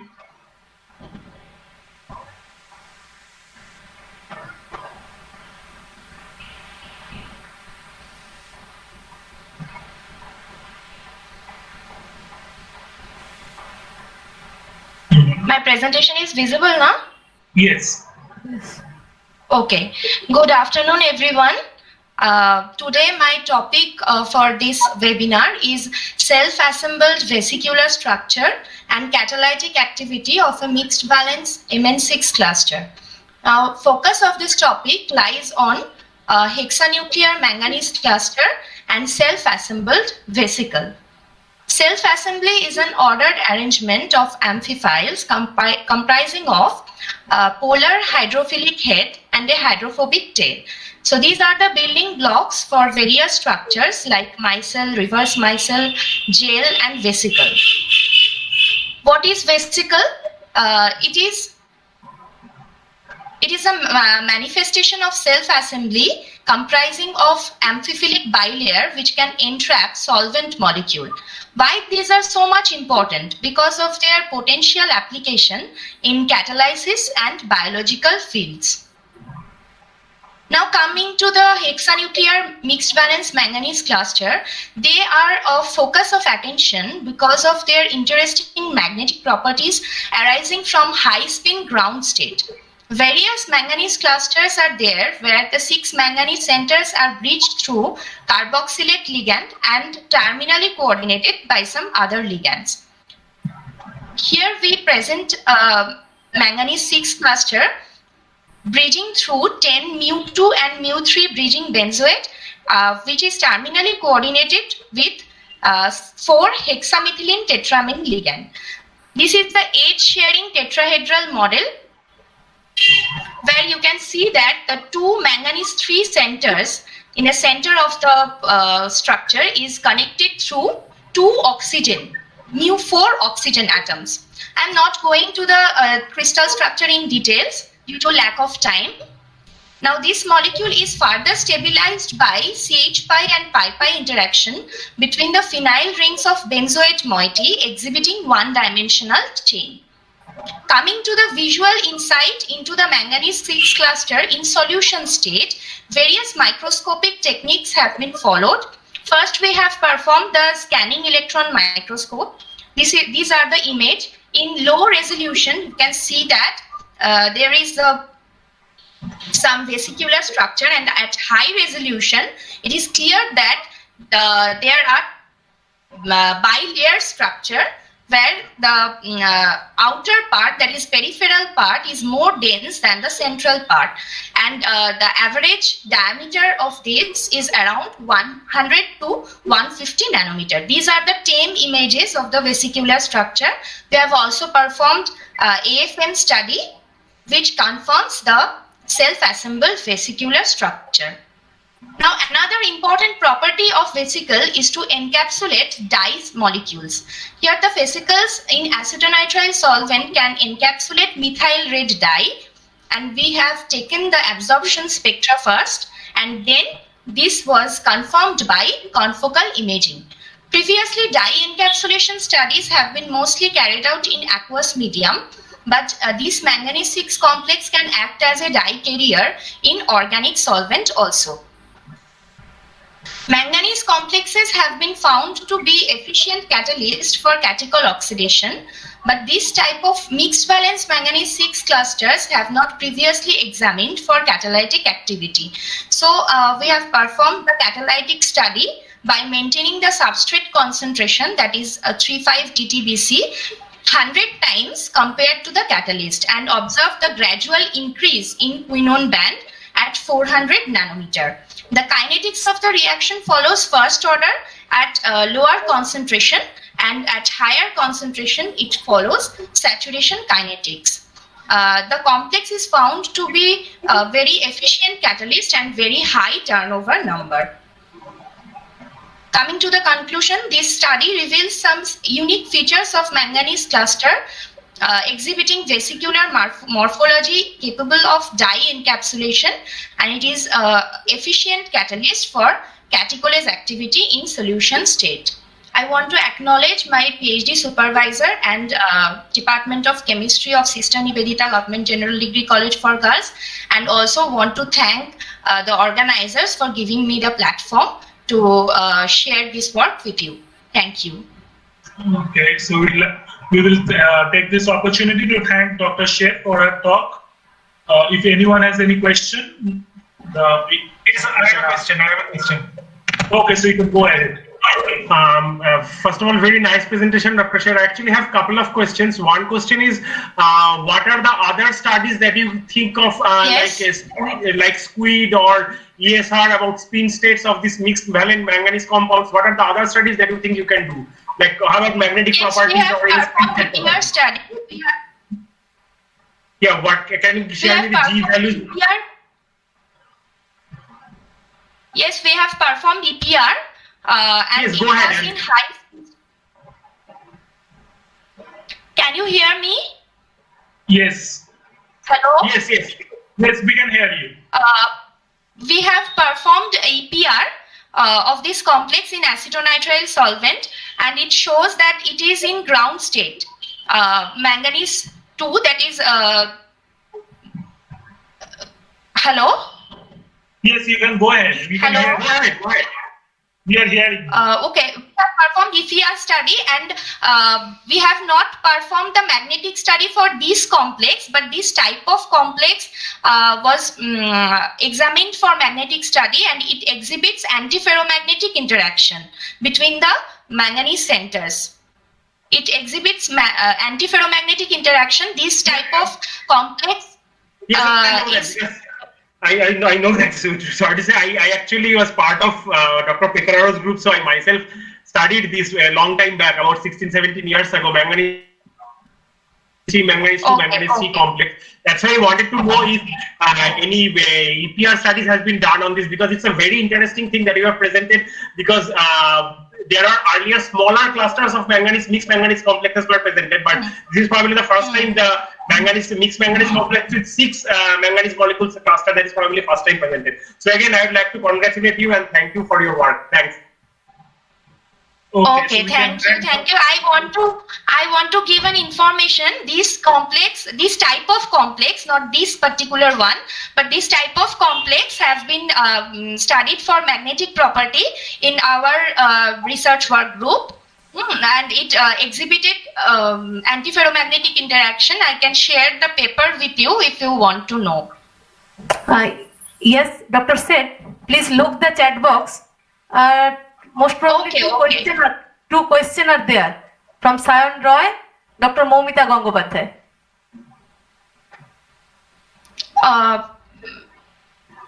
For Shayon Roy, this is first order kinetics at initial stage.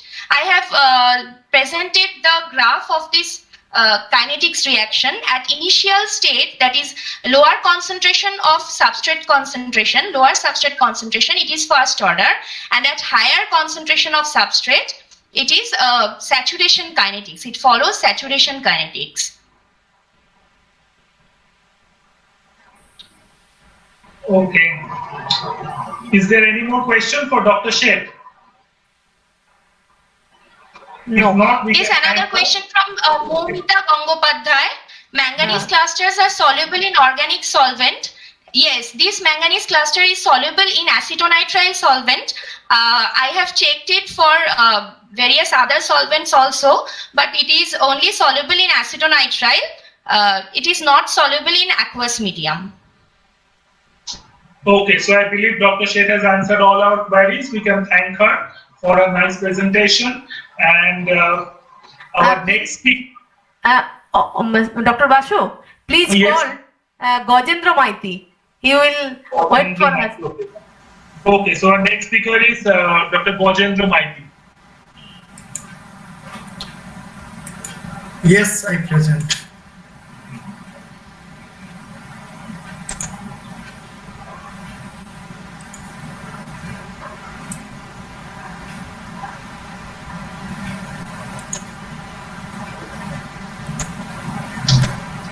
Am I visible?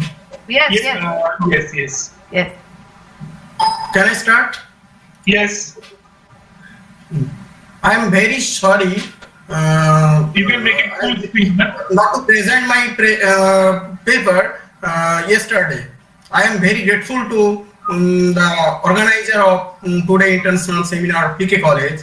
I am very grateful to specifically Tithi Madam.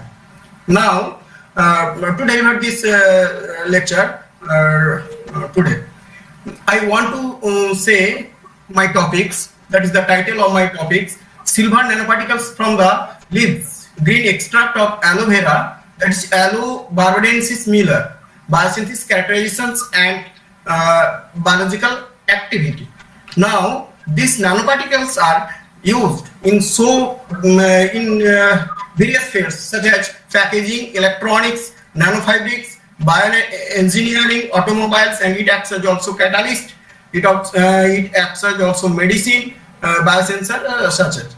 Now, these nanoparticles, basically, I want to prepare silver nanoparticles based on polysaccharide, which is isolated from the leaves of Aloe barbadensis Miller. At first, the leaves are collect and washed and cutted in a small piece, and then boiled in water. Then filtrations occurs by using the nylon cloth. We get aqueous extract. This aqueous extract is centrifuged. Ultimately, we get the supernatant after centrifugation. Now, this supernatant is precipitated in presence of the ethanol 1:5 volume by volume. Then the centrifugation occurs, head out. Ultimately, we get the precipitation. This precipitation is dialyzed and lyophilized. We get crude polysaccharide. After that, this crude polysaccharide is purified by using separate 6p columns. We get two fractions, polysaccharide 1 and polysaccharide 2. By using the polysaccharide 1, I prepare silver nanoparticles. 20 ml of 0.5% of polysaccharide plus and 20 ml of aqueous solutions of 1 millimolar silver nitrate is mixed and stirring for 2 hours at 65 degrees Celsius. Therefore, brown color is appeared. From that experiment, we can say that this nanoparticle may be formed. This is confirmed by UV visible spectrophotometer. Lambda max is observed 439 nanometer. Basically, this nanoparticle is characterized by the TEM, SEM, XRD, and EDX zeta potential. Now, this nanoparticle can be used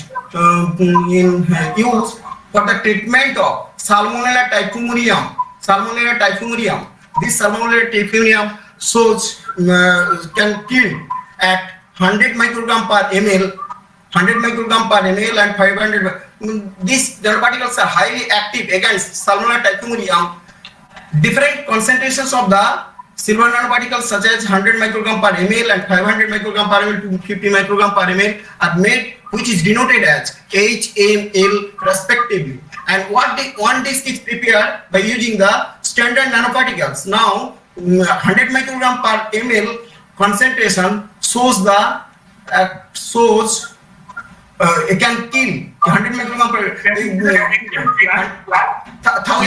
microgram.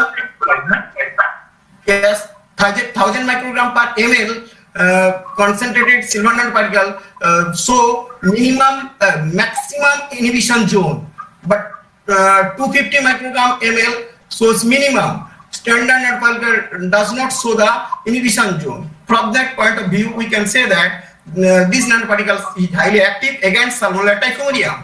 Against this assay bacterial, this Salmonella typhimurium is also killed. It's confirmed by the bacterial assay growth curve. Again, this nanoparticle used for the treatment of to decrease the microbial load in the sewage water. It is sewage water. Sewage water is treatment 200 microgram ml, 100 microgram per ml, 25 microgram per ml and 12.5 microgram per ml are made and treated with sewage water. Therefore, the colony, number of colony at 200 microgram per ml, number of colony occurs 28, 12.5 microgram per ml, colony shows 127. From that point of view, we can say that when concentration increases, then the number of colony decreases. Again, time with respect to time, when time is increases, that is 120 minutes, then the number of colony decreases. Again, this nanoparticles is compared, effectiveness of these nanoparticles is compared with the antibiotics, that is the ciprofloxacin. At 2000 microgram per ml, concentration of the antibiotic also silver nanoparticle shows the value. Yes. Your slides are not changing. People are not being able to follow you. We are just being able to see the first slide, the introductory slide. You go to the slide show. Yes, slide show. And then beginning slide. Click on beginning slide. But left side, beginning slide. From beginning. Slide show from beginning. Yes. Otherwise, you click on every. Otherwise, you click on every slide. Relating to your talk, you click on every slide. Then slide came to us. Every slide.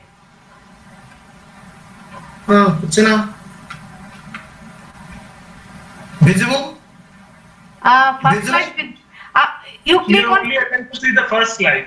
You click on the second slide. Second slide. Click on second slide.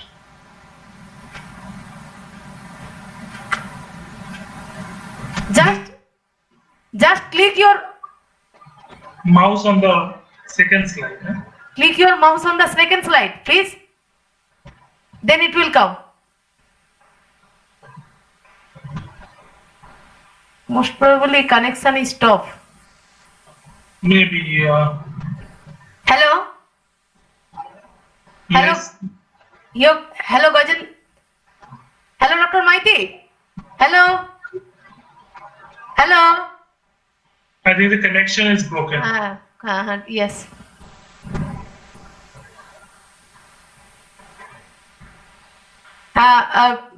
Dr. Basu. So we can go ahead. Yes. The next speaker. Yes.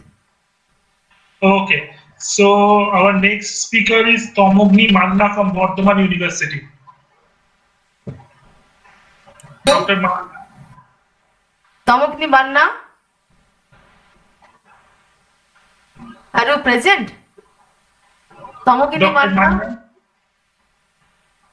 Tomogini, yes, present. Yes, ma'am, I am present. Okay. Open your slide fast. At first, yes, yes, yes. Ma'am, it is visible? Visible, No. but not full, yes, Now it is. yes, you can continue. It is visible, ma'am? Yes. Yes. Yes. Ma'am, it is visible? Yes. You can go Good ahead. evening, everyone. Yeah. Good evening, everyone. Myself, Tamogni Manna, PhD student of Bardhaman University. Today, my topic of discussion is COVID-19, exercise and immunity. As we all know, COVID-19 pandemic, by putting healthcare systems under severe strain, is ranging worldwide. In humans, coronavirus causes mainly the respiratory infections that can be mild or lethal. Mild illness includes some cases of common cold, which has other possible causes, predominantly rhinovirus, while more lethal varieties can cause severe acute respiratory syndrome or Middle East respiratory syndrome and COVID-19. Then its discovery. Human coronavirus were discovered in 1960s. The earliest studies showed that human patients with common cold were later named human coronavirus 229E and human coronavirus OC43. Other coronaviruses have since been identified later, including SARS-CoV in 2003, HCOV-NL63 in 2004, and HKU1 in 2005, and MERS-CoV in 2012, and SARS-CoV-2 in 2019. Next, coronavirus mainly constitute the subfamily of Orthocoronavirinae, which lies in the family of Coronaviridae, order Nidovirus and Riboviria. They resemble as an enveloped viruses with a positive sense single-stranded RNA genome and a nucleoplasmid of helical symmetry.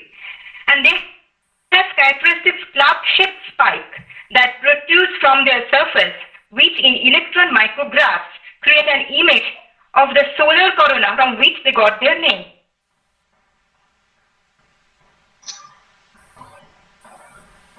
Then how it attacks human body? As we all know, the interaction of the coronavirus spike protein with its complement host receptor, that is human respiratory system, is central in determining the tissue, tropism, and species range of viruses. The SARS-CoV-2 infects human cells by attaching to the angiotensin converting enzyme 2 receptor.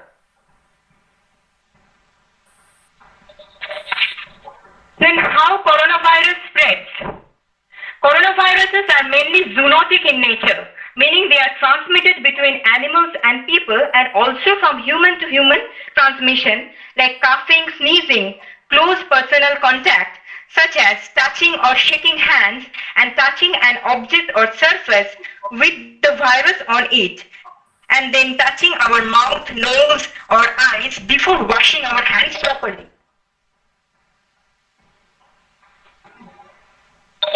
Then how exercise is related to immunity? The human immune system forms a highly integrated network of cells and molecules designed to keep the host free from infection and disease. Exercise is known to have a strong impact on the normal functioning and boosting the immune system of human body. Due to this worldwide crisis, to break the viral chain, most of the people are spending much of their time, if not all, at home by strictly following social distancing. When we are under stressful conditions, the ability of T cells to multiply in response to infectious agent is markedly reduced, and is the ability of certain effector lymphocytes like NK cells, CD8, T cells to recognize and kill cells that are become cancerous. And it is also vitally important that our immune cells maintain their ability to protect vulnerable areas in our body like upper respiratory tract and the lungs to prevent viruses.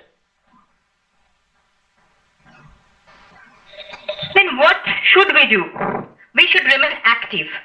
That is, be active, sit less, build strength and improve balance. And we can perform vigorous exercise and moderate exercises also, like cycling. And we can spend from 75 minutes to 150 minutes per week.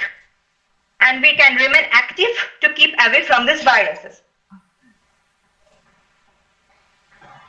Then what is cytokine storm? A cause of death for about 3 to 17% of patients infected with SARS-CoV-2 is acute respiratory distress syndrome and cytokine storm. COVID-19 patients with this dismal clinical complication have a mortality rate of greater than 50%.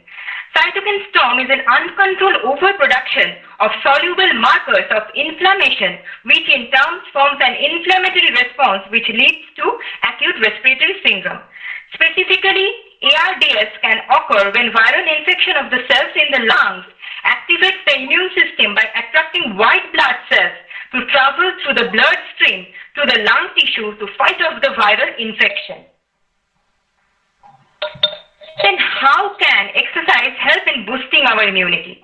Endurance exercise leads to the production of an antioxidant called extracellular superoxide dismutase that breaks down the free radical superoxide outside the cells. And ECSOD is the only antioxidant enzyme that is secreted into the blood, and it reaches our vital organs and binds to the endothelial cells and other cells through an unique binding structure of the enzyme. Each exercise bout, particularly whole body dynamic cardiorespiratory exercise, instantaneously mobilizes literally billions of immune cells, especially those cell types that are capable of carrying out effective functions such as recognition and killing of virus-infected cells. During this time of crisis, one can perform exercise of low and moderate intensity at home, like indoor brisk work, a half-hour yoga session, and Zumba dance by maintaining proper safety and hygiene. Elderly persons who are at higher risk in this pandemic can indulge themselves in indoor walking. And what are the health benefits of physical activity? All over. It reduces dementia up to 30% and mortality rate increases mortality rate about 30% and cardiovascular diseases up to 35% and type 2 diabetics up to 40%, colon cancer by 30%, breast cancer by 20% and depression up to 30% and hip fractures up to 68%. Then some of the indoor exercises which can be performed like rope skipping, push-ups, jogging on the spot, front plank and forward lunges. Every ending is just really a new beginning. Thank you all. Stay safe and healthy. Okay, we can. Thank you. Okay, so we will thank her. If anyone has any question, they can ask. I see one question from Shayan Roy. I will try to find. So, Mamuni, if you can just look at the question that Shayan has asked you and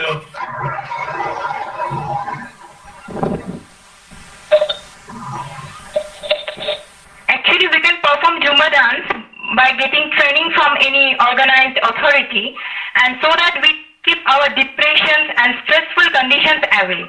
And through the movement and by hearing the music, our depression level will automatically get low and we can and it will help in the release of the hormone oxytocin and which will help us to live happily. And in this pandemic situation, now everyone is going through the stressful conditions, so we can keep our depression a bit down. So we can perform this kind of dance by getting proper training or by watching YouTube. We can also get trained about this. Okay, I believe there is one more question for you. Is it?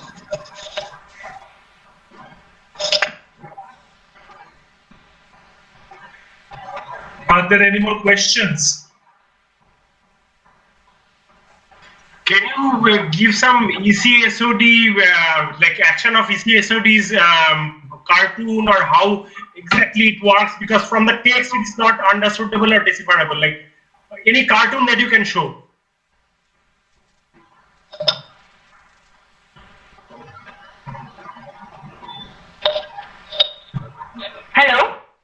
Yes. We Yes, can hear. my question was like for the ECSOD activity from the text, it was not decipherable. Can you show any cartoon or any diagram or any flow chart of its action? Yes, actually, it increases the oxygen carrying capacity in our blood and the hemoglobin content of our blood. By exercise, performing aerobic exercise mainly, as in these situations, we can't go outside or we can attend gym also. So we can do rope skipping or jogging also at our home. And so that can get produced in our body easily, and which helps in combat the free radicals and increase the immunity of our body. And if the immune system of our body gets reached, then automatically we can resist somehow this viral activity and remain safe. Okay, there is one more question. I think he's very eager to get the answer. Does CDC recommend the use of face mask covering to prevent COVID-19?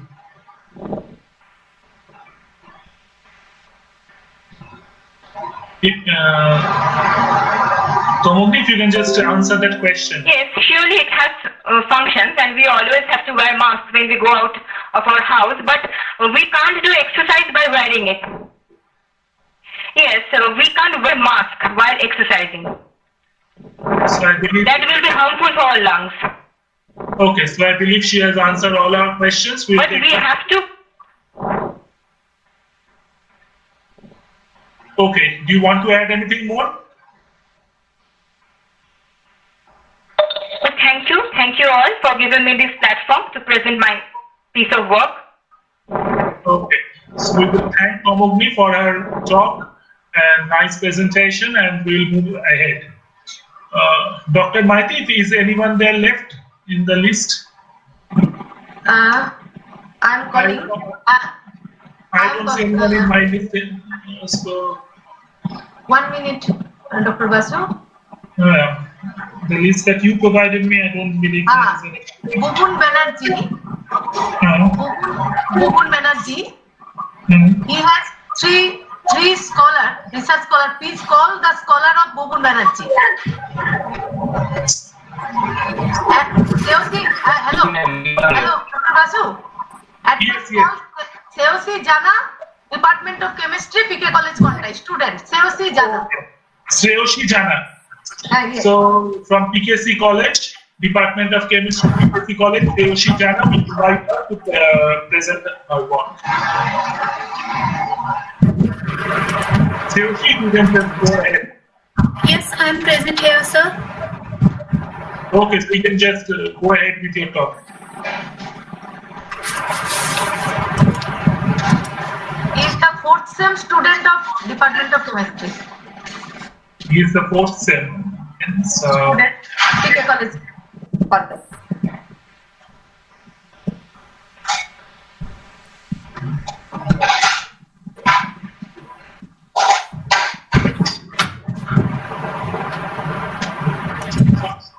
Seoshi, if you can just start your presentation. Seoshi, are you ready? Is this visible? Yes. Yes. Hello everybody, good afternoon. I am Seoshi, student of 4th semester of undergraduate course under CBCS system in the Institute Prabhat College. I am here. I presenting the article named Chemical Influence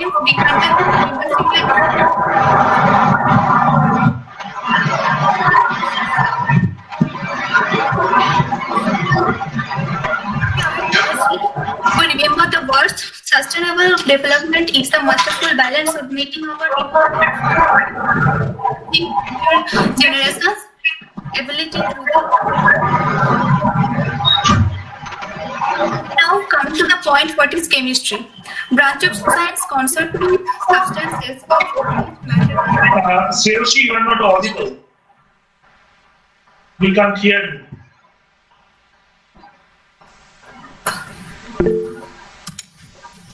Seoshi, your voice is not reaching us.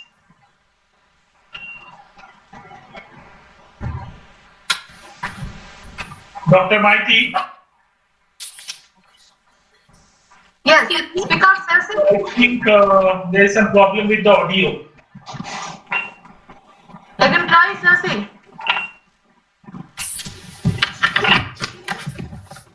Excuse me. You remove your microphone.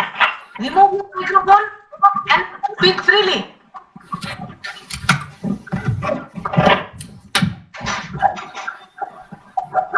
Hello, Chelsea. Excuse me. I'm here. Remove your microphone and say freely. Yes, I'm saying freely without any microphone. Okay, you can go ahead. We can hear you now. Sreyashi, you can go ahead. Okay. Since the branch of science investigate properties and produce new to the point No. I believe there is some problem. Yes. Huh? Yes. There is no Chelsea, point in my head like this. you have some problem. Please close. Yes. Next. Our next speaker, Research scholar of Bubun Banerjee. Who present? research scholar of Dr. Bubun Banerjee. হচ্ছে না তো তোর ভাই তো বলছে আমি চেষ্টা তো করবি Do we know the scholar's name? Hello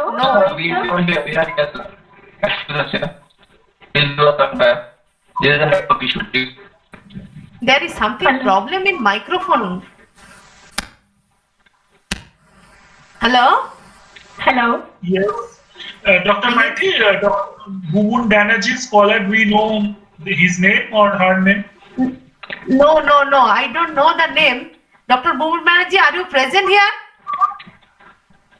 Ma'am, he has written in the chat box actually. Musarat Shamin. Yes, ma'am. Musarat Shamin, you are the scholar of Dr. Bubun Banerjee. Yes, sir. Yes. Okay. So, Musarat, you are willing to present?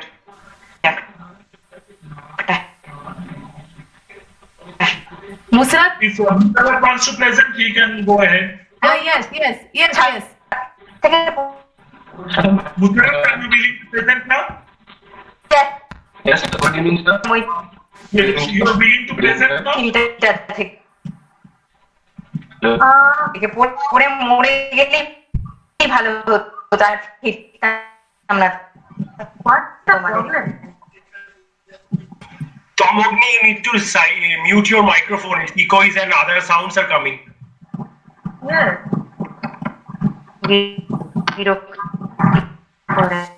Okay, Musarat is saying that he has some network issue. So what can we do? Is there anyone else from Dr. Bubun Banerjee's group who is willing to present? Dr. Bubun Banerjee. Hello, sir. Hello. Yes. Hello.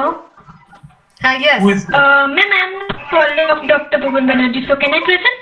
Vaishali. Yes, sir. So Vaishali, are you willing to present? Yes, sir. So Vaishali can go ahead. I request to other, please mute their microphone other than Vaishali. Everyone are requested to mute their microphones other than Vaishali.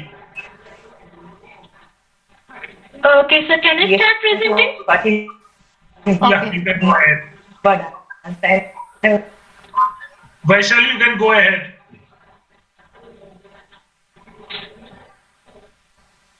Okay, sir. Make it fast, huh?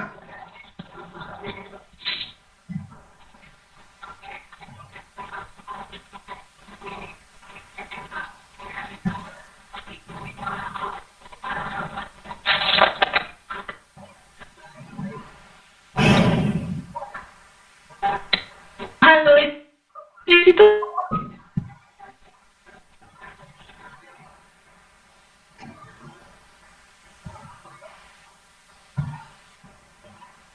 Yes, slide already come. But we are not audible you. Vaishali, we are not being able to listen to you, so just check the microphone. Vaishali, can you listen to us?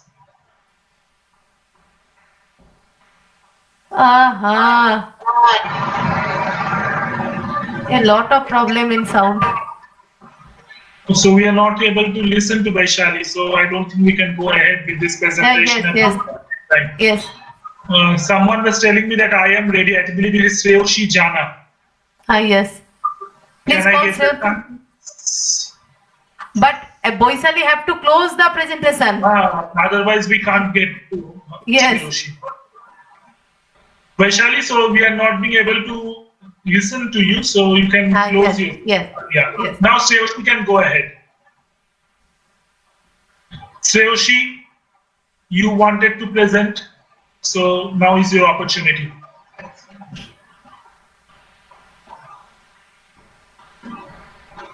आपके बोला तो check में जब वो हमारा account दीजिए हमने कहा उसे थे हमारे दीजिए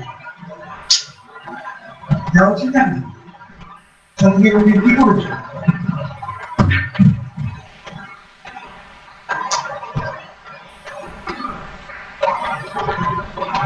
Sreyoshi, do you hear me? Hello? I think there is some problem with the network, isn't it? Yes.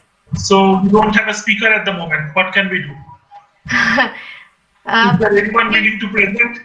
I am ready to possible. Asim Barakat. Okay. Actually, I request all the participants. I have already 55 minutes. Dr. Basu, you. Yes. I request you to continue the session for the speaker. One speaker whose slot was in 6:30 to 7. Okay.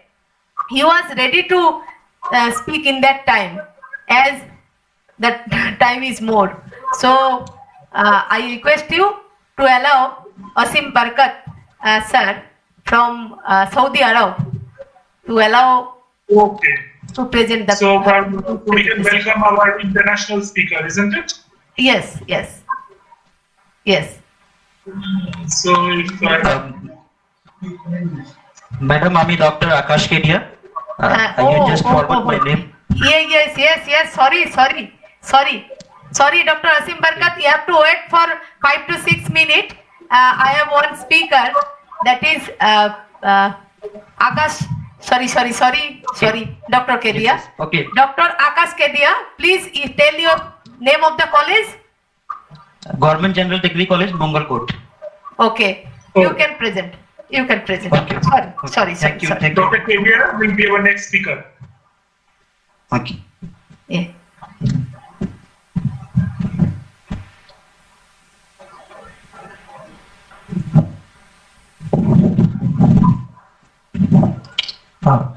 Is everything fine?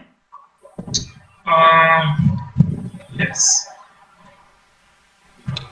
You are audible and we are visible as well. The slides. Okay. Thank you, respected chairperson and organizers and dear friends. Myself, Dr. Akash Kedia from Government General Degree College, Mangalkot, and the topic of my presentation is antifungal and anti-aflatoxinic efficacy of Oriental sativum essential oil against aspergillus flavus and its potential as food preservative. So, coming to brief introduction, storage of food commodity is a serious problem in tropical and subtropical belts due to fungal attack and subsequent mycotoxin production. Moreover, lipid peroxidation of food item is also a major concern for food storage. So, among different mycotoxins, aflatoxin is the most common and most serious mycotoxin produced in food, that is produced by Aspergillus flavus. So, to prevent from such contaminations, generally synthetic preservatives are used, but there are many other problems due to synthetic preservatives. Hence, the question arises: what should be the next? There is an urgent need of some safer chemicals, and to answer these questions, essential oil can act as alternative chemicals as they are volatile in nature and they are generally mixture of different active secondary biomolecules. The objective of the present study was designed as a test plan for coriander sativum leaf, and the objective of the study was extraction of essential oil, antifungal activity, anti-aflatoxinic activity, mode of antifungal action, antioxidant activity, and safety profile in terms of phytotoxicity. So at first, I have isolated essential oil from leaf of coriander sativum, the commonly named coriander or dhonia or dhone.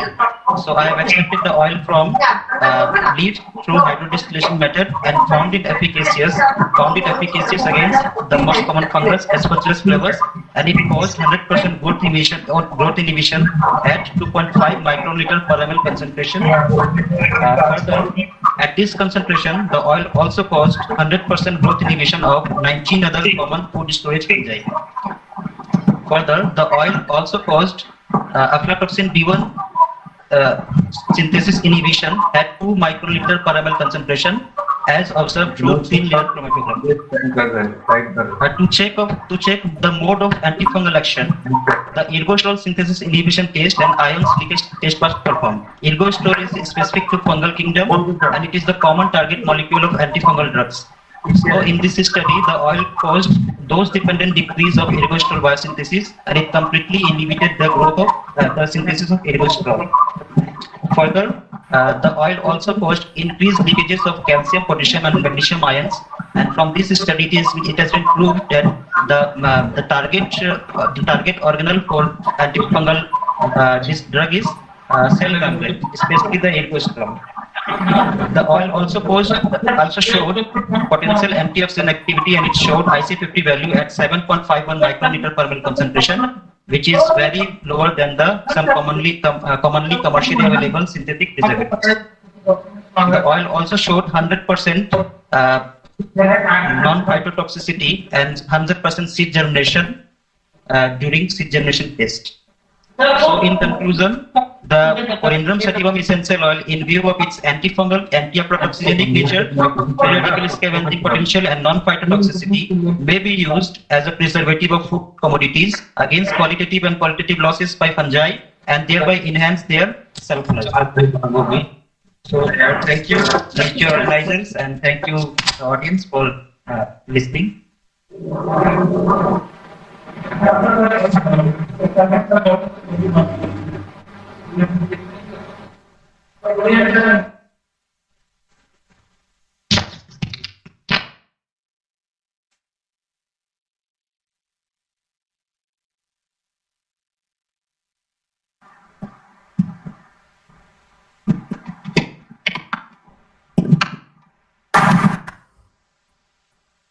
Hello?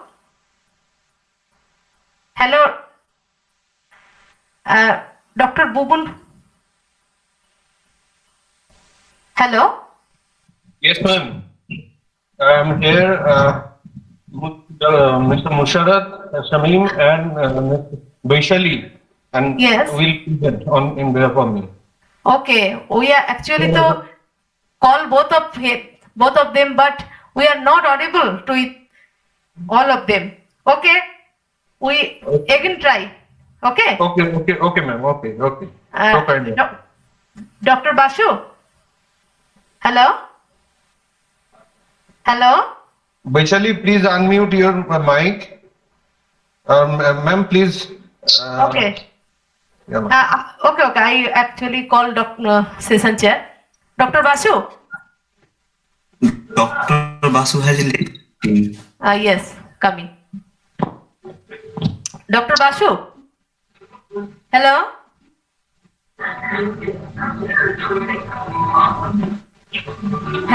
Dr. Basu, please call Boisali for giving the presentation. Boisali.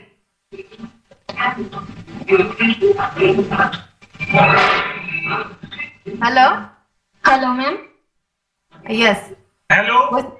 Vaishali, can you hear us? Yes, sir, I can hear. Okay. Okay, so Vaishali, you can go ahead with your presentation. Okay, sir.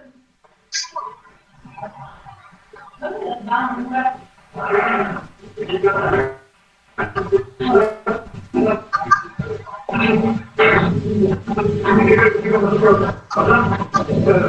please tell me if I am audible or not. Yes, you are audible. Okay, sir. So,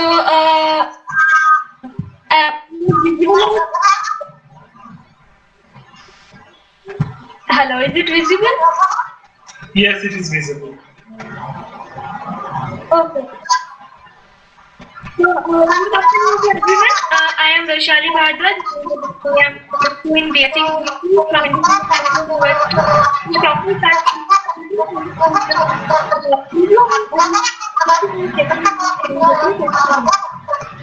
No, still Your audio is not clear.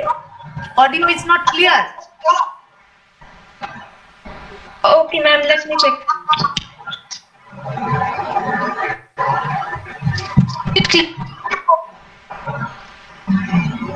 Hello, is it clear now? Yes, better. You can go ahead.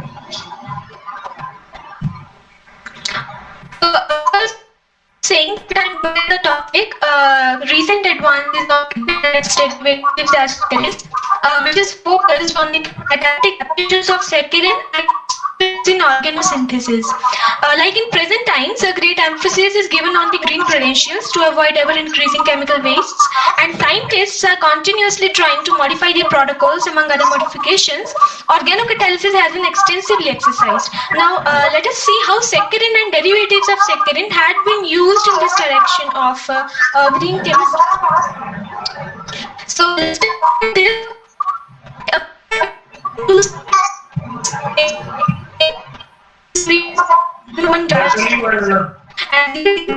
Your audio is not clear again. Okay, sir, let me check again.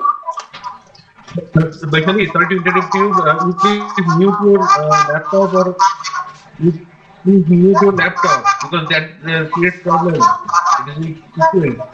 Okay, sir, I am moving to a better network area. Maybe this could help. Is it better now? Yes. Okay, so let us start this by a basic introduction to saccharin. As I told that saccharin has name is known as 1,2-benzyisothiazole 3,2-John 1,1 dioxide, and generally saccharin is known as an artificial zero-calorie sweetening agent, which is 300 to 400 times sweeter than the normal sugar. Now, it is used in the various beverages and food products as a sweetening agent. And as about its role in green chemistry, then recently saccharin and its derivatives were employed as catalysts for various organic transformations. Along with its derivatives, saccharin was also observed to be an environmentally benign, mild, and edible substance which is cheap and commercially available. It also shows the properties like water solubility and heat stability and non-toxicity. Thus, all these properties favors for them being efficient catalysts in various organic transformations. Now we have this graphical abstract here in which we can see number of synthesized products by saccharin and the derivatives of saccharin as catalysts. The synthesized products like substituted pyrols or dihydroxypyrols, all of them shows a significant biological activity. Now let us take a brief look at saccharin and the derivatives of saccharin, which we are going to talk about specifically. So we can see in the middle we have saccharin, then we have sodium saccharin and saccharin sulfonic acid, then DMAP saccharin or 4-N-dimethylamidopiridine saccharin, and tetrazole aminosaccharin. Starting with the saccharin catalyzed synthesis of N-substituted 2,5-dimethylpyrols. A large number of methods are available in the literature for the synthesis of pyrols employing metal catalysts, but using catalytic amount of saccharin as a catalyst in methanol at room temperature, a simple and efficient protocol for this synthesis was developed. The catalytic activity of a number of other catalysts like paratoluene sulfonic acid was also screened, but the yield was interestingly less than the saccharin catalyzed pathway. Same as what happened in the synthesis of 3,4-dihydropyrimidine 2,1-H orange. These were synthesized by employing a huge number of catalysts, most of which were metal catalysts under various conditions. But catalytic amount of saccharin here also showed an efficient organocatalyst under solvent-free conditions at a temperature of 80 degrees Celsius. Also, one other synthesis which we can see here is the synthesis of highly substituted dihydrodeoxypyrols includes this catalytic amount of saccharin. Below this, we can see a plausible mechanism for this transformation, that is the reaction proceeds between two equivalent of primary amines and one equivalent of dimethyl acetylene dicarboxylate and one equivalent of formaldehyde at room temperature in methanol. Use of other solvents like water and ethanol or dichloroethane, methane, etc. Afforded lower yields. So this is how we can see that saccharin was noted to be an efficient catalyst in these organic transformations, which not only provided good yields but also was environment friendly by minimizing the use of toxic or metal catalysts and minimize the chemical waste ultimately. These organosyntheses, which we have studied under the saccharin organocatalysis, these are very significant because they possess various bioactivities like anti-inflammatory, anti-tumor, analgesic, and antimicrobial, etc. Now the derivative which we are going to discuss here is the sodium saccharin, which was used as a catalyst in the synthesis of 4-arylidine 3-methylisoxazole 5-4-HONs. Catalytic amount of sodium saccharin was employed for this synthesis via the reaction between the aromatic aldehydes and hydroxyamine hydrochloride and ethyl acetoacetate in aqueous medium at room temperature. This synthesis is again an Please conclude. Please conclude. Huh? Yes. It is very much problem to hear.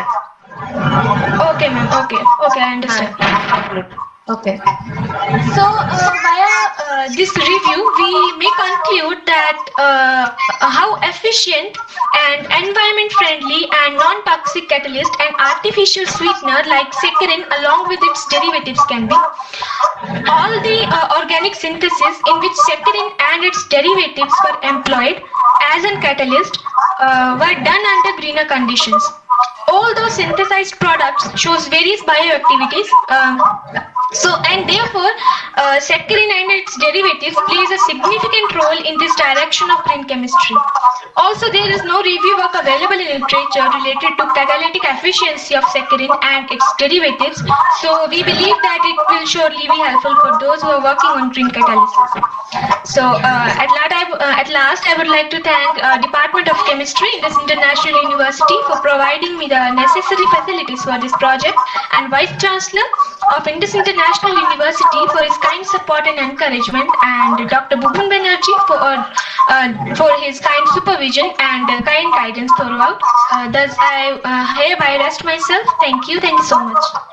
Okay, Vaishali, thank you very much for your presentation.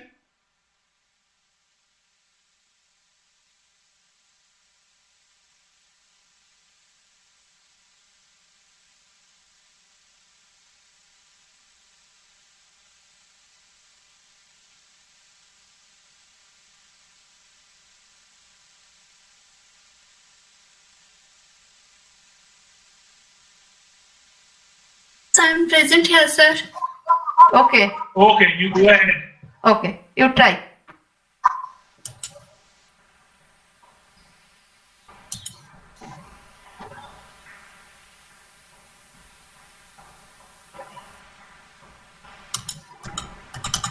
Madam present অপশনটা তো কাজ করছে না। কাজ করছে না? তুই একটা কাজ কর, তোর নিজের ছবিতে ক্লিক করেছিস? This is running now. Okay.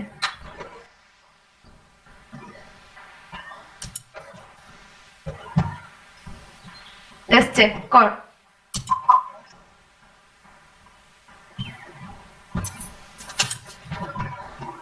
Slides হতে যা।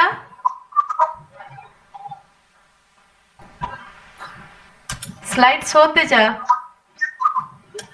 Yes, I try. ওপরে দেখ, হোম ইনসার্ট ডিজাইন অ্যানিমেশন তারপর স্লাইড শো। উপরে বাঁ দিক থেকে চলে যাও, একদম উপরে দেখ হোম ইনসার্ট ডিজাইন অ্যানিমেশন তারপর স্লাইড শো। কারসার কোথায় তোর? কারসারটা নিয়ে যাও উপরে।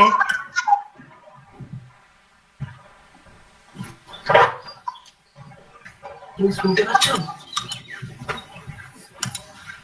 তুই শুনতে পাচ্ছিস আমার কথা? শ্রেয়াসী এইভাবে করবো? This page is not working.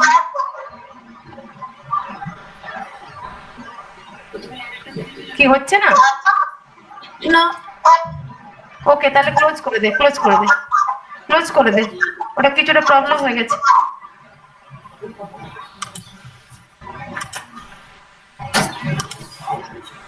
Hello, Dr. Basu. Yes. You asked Dr. Asim Barakat. Okay. So our next speaker is Dr. Asim Barakat. He is an associate professor of organic chemistry. He comes from the College of Science, King Saud University, Riyadh. I welcome Dr. Barakat to start his presentation. Okay.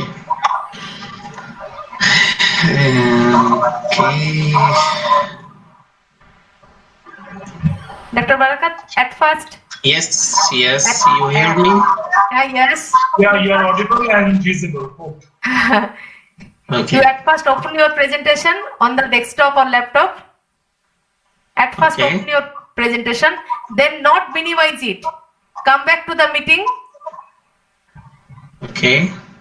Click on your self picture. Click on your self picture. 1 second, please. Yes. Where Amit De, Alok Ghosh, Ononna Saha, Anirban Basu, Asim Barakat.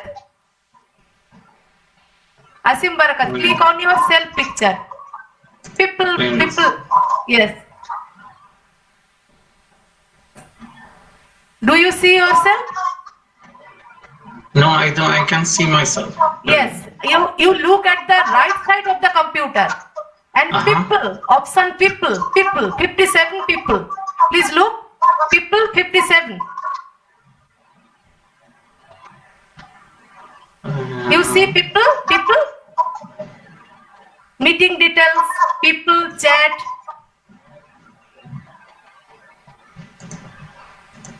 You look at the right portion of the computer, Okay, now you can see. Yes. So. And full slide.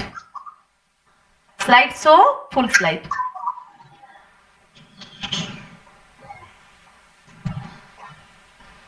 Now it's. Yes. You can see my presentation, yes? Yes. In my voice, it's okay? Yes, okay. Okay. And slides moving? Yeah, slides are moving. Okay. Thank you, ma'am. Thank you, everyone who allowed to present our work here. I'm going to talk about spiroxine scaffolds as potential agent for MD-M2 P53 protein-protein interaction inhibitor. First of all, I would like to just briefly say something about me. I am originally from Egypt. I graduated in 2002. Then I got my PhD in 2010 from Italy with a joint program from ETH Switzerland and Stuttgart University. Later, I came back to Egypt for a shorter time. Then in 2011, I joined King Saud University as assistant professor. In 2017, I promoted to associate professor in organic chemistry. So far, I got more than 156 articles and 4 patents. So in this short presentation, I will just talk about cancer and some our results regarding to spiroxyindole as MD2P53 inhibitors. First, something about statistics in cancer. If you look at this link, and you can see how many cases and how many mortalities right now. And in 2018, it has been reported that more than 18 million new cancer cases and around 9.6 million mortalities. So it's a big issue about this disease. Then we have to search and look what we can do in this regard. First, once the cell is damaged and there is two proteins have been found in cancer cells called MD, M2 and P53. So what will happen once the cell has get cancers? So these two proteins interaction liberated, and B53 make the job either apoptosis and death the damaged cell, or can make cell cycle arrest and DNA repair. Then again cell cycle restarts. This what usually happens when the cancer cell is when the normal cell is getting cancer cells. So also it has been found that there are 3 amino acids are important in the binding these two proteins. So what we can do is just to design a molecule or compounds can disconnect these two proteins in order to liberate the B53, because this protein is the guardian of genome or tumor suppressor. So to design molecules which can disconnect this protein-protein interaction is really highly challenging. In literature, spiroxyindole is promising scaffolds. These some examples which have been reported in literature and in clinical trials, as you can see, Nuclein and this spiro compounds. So in 2015 or in the beginning of 2016, we are engaged in this research program, and what we have achieved in this regard, we have synthesized several examples of spiroxyindole scaffolds by applying one of the most efficient protocol is called 1,3-dipolar cycloaddition reaction. This protocol is really efficient and nice protocol, so you can access 5-membered heterocycles. You can generate more than stereogenic centers in one pot step. So just mix 1 or 2 or 3 component reactions in one pot reaction, then you can access to this finally compounds.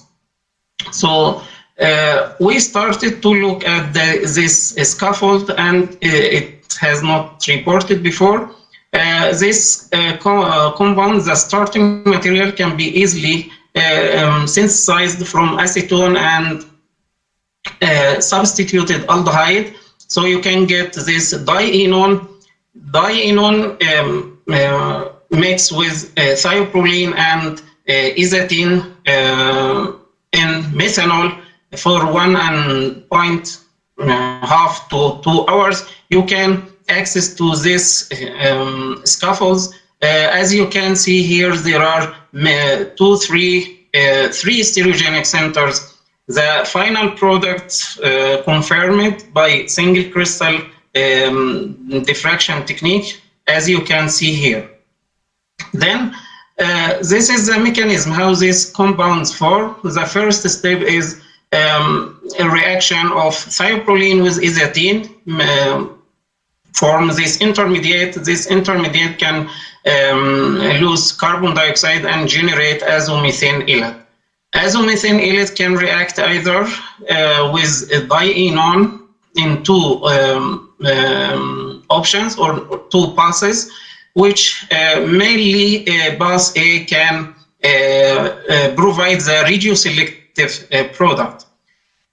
Also, in this direction, path C, we can get this distereoselective product. It means that this reaction proceeds radioselective and distereoselective product due to electronic and steric effect. Then we move further and we have synthesized several substrates from this reaction by changing different substituted benzene, paramethyl, etc. And the reaction proved to be isolated in high yield up to 89%. What we have done with these compounds, we screen this compound with different cancer cell lines, including colon cancer, liver cancer, and prostate cancer. And here is the results.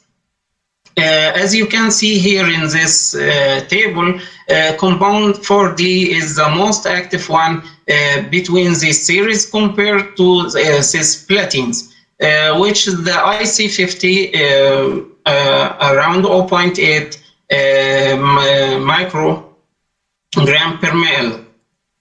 And this is the results for liver cancer cells. And the same compounds shows high efficacy against this kind of cancer cell. And this for prostate cancer cell, 4N is the most active one between this series of compounds.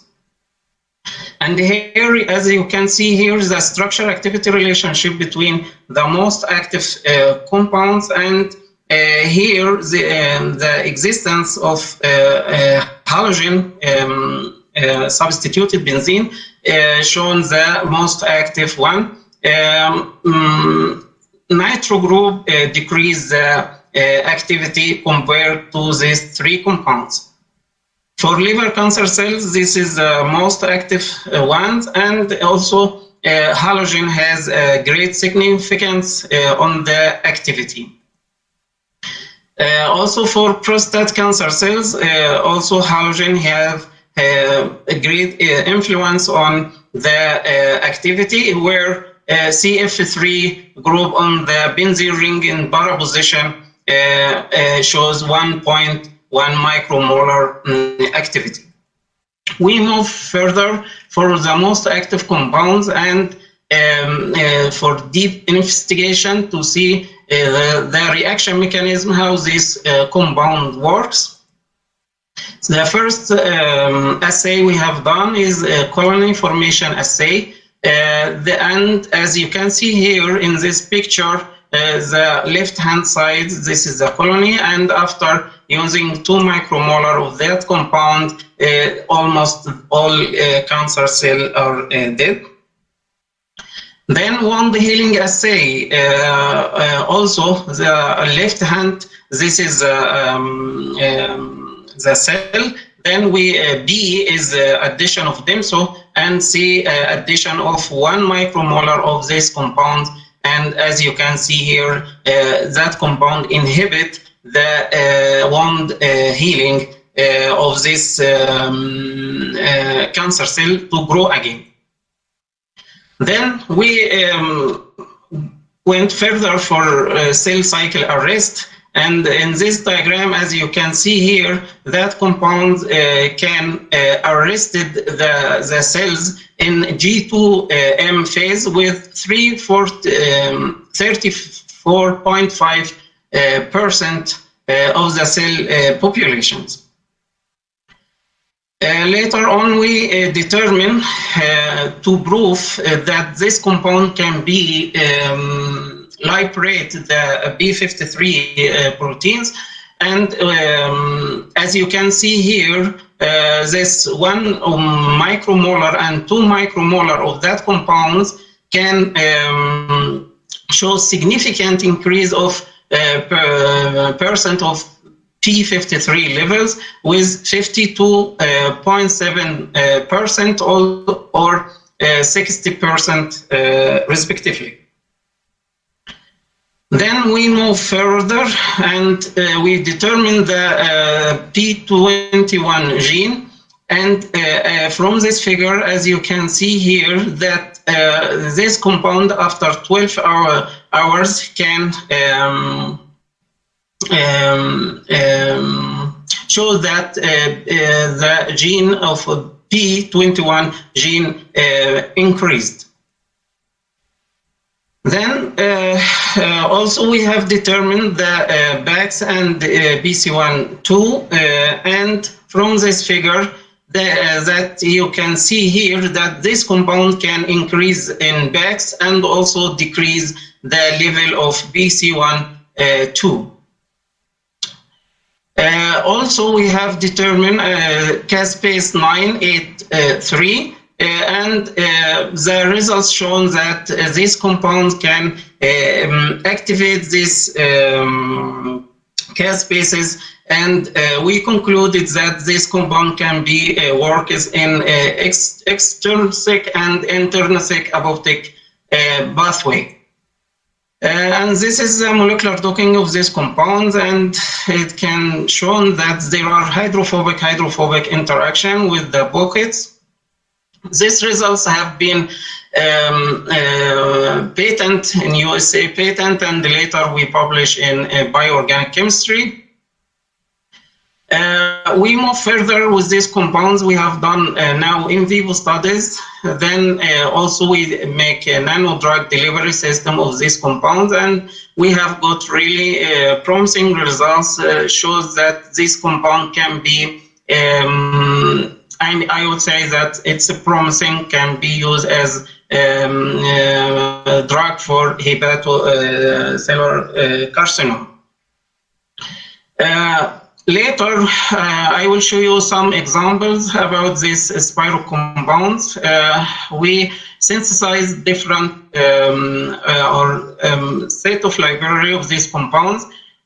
What we have to do is just to change the alkenone or olefin. So if you prepare this alkenone from cyclohexanone, and again, you can do the same story, mix with thioproline and astatine in methanol reflux, you can access to these compounds. The reaction very easy, one-pot reaction, just some heating, and you can get this product nicely, maybe some column purification, and some cases just precipitation and filtration.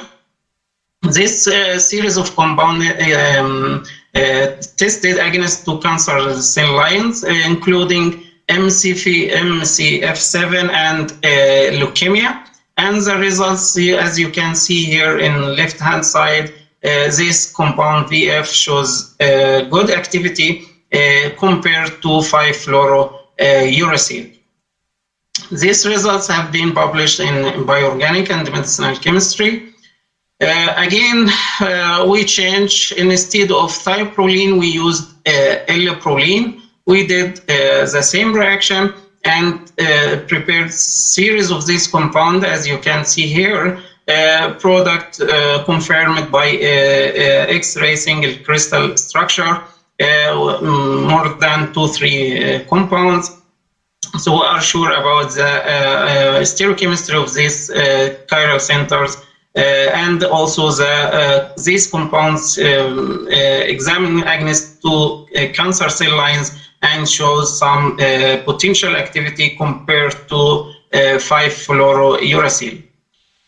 Here's some X-ray crystal structure of these compounds. Also, these results have been published in 2 articles. that one. Then we move further. We change that alkenone instead of cyclohexanone dienone. We introduce the indole moiety in the chalcone.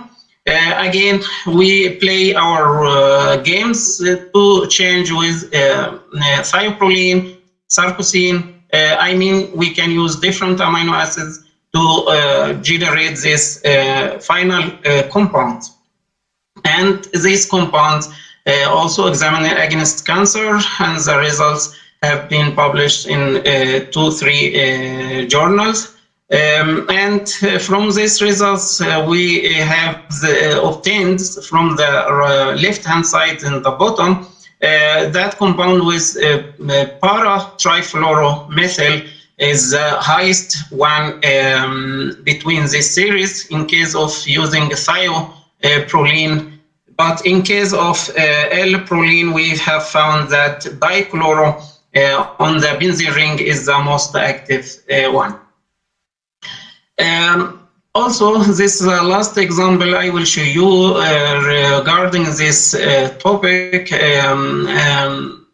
We have instead of indole moiety, we have introduced benzofuran and thiophene benzothiophene moiety here, and the same game. We have got access to these final compounds, structure of that compounds elucidated and assigned based on spectrophotometric tools, including X-ray.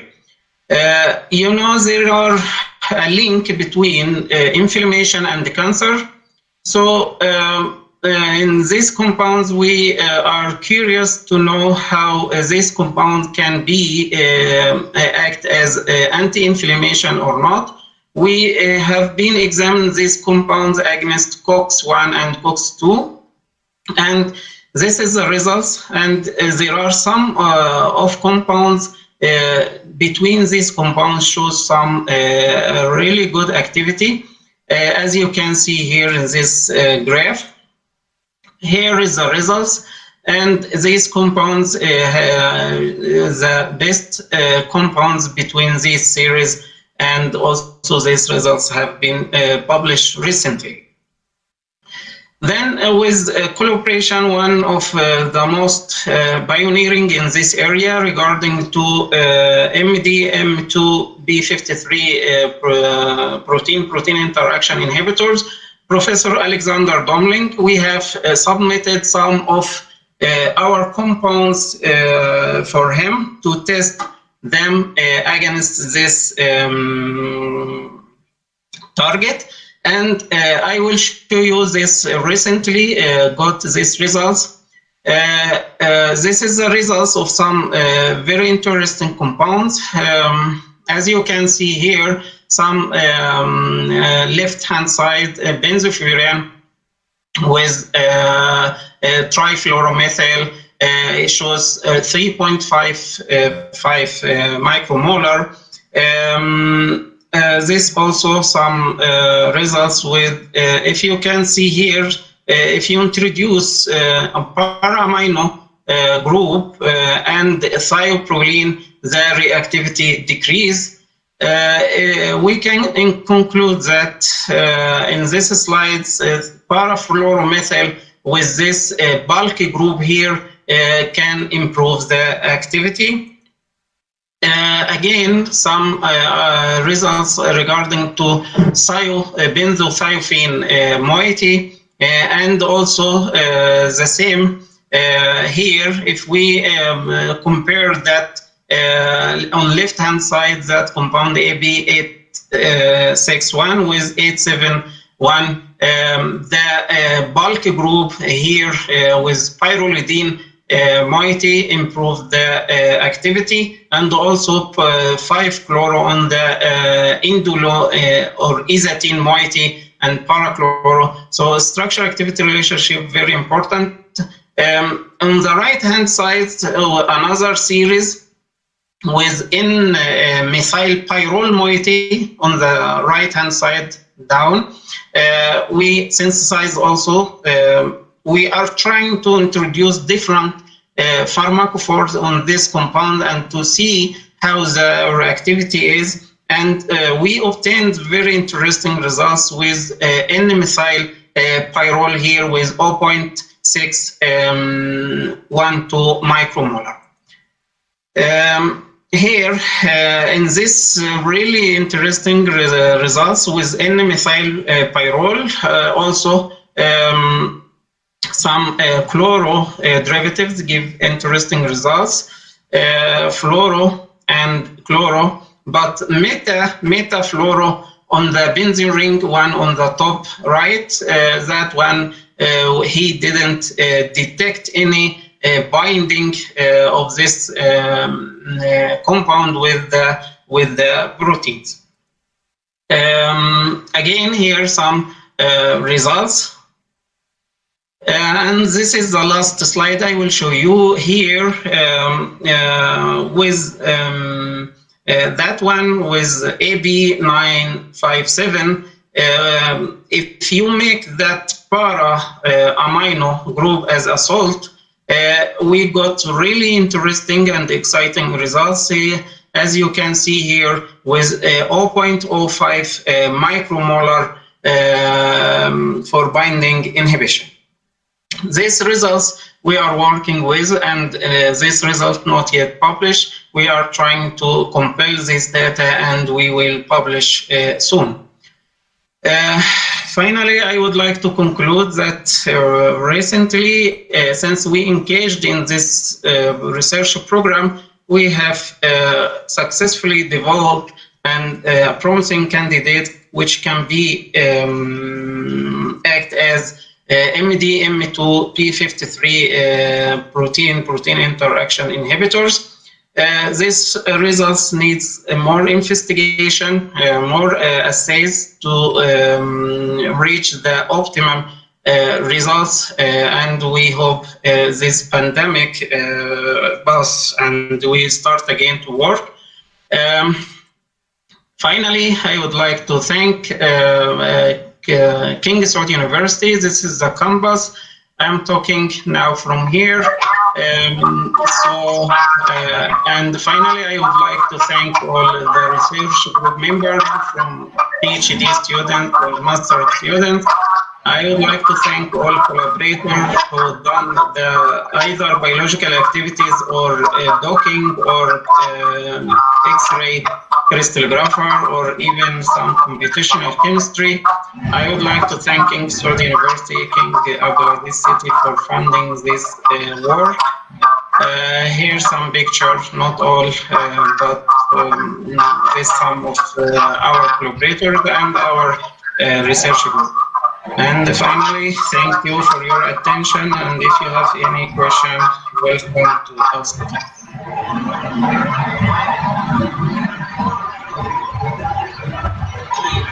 Okay, so we will take this opportunity to thank Professor Barakat.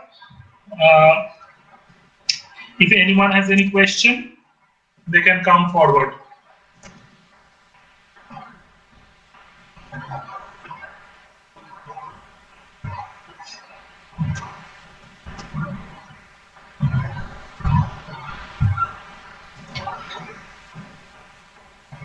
If anyone wants to ask any question, they can come forward.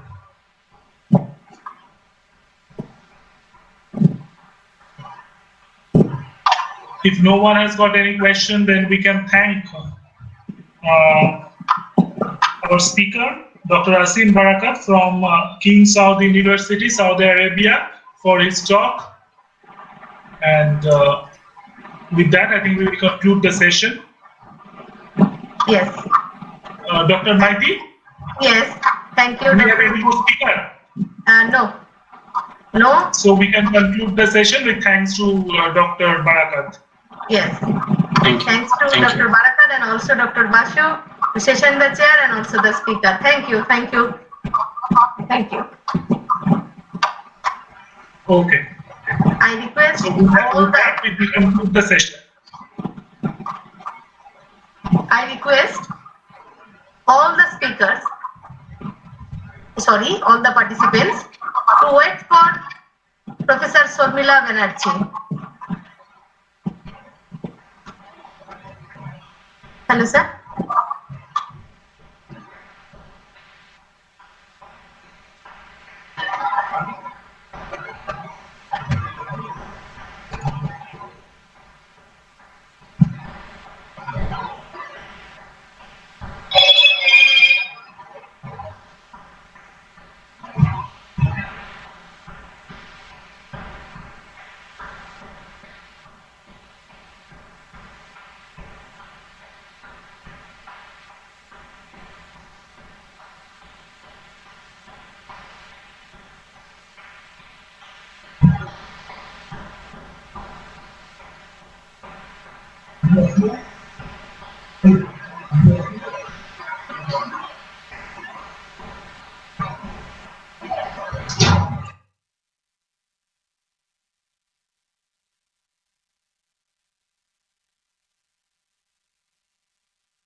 I request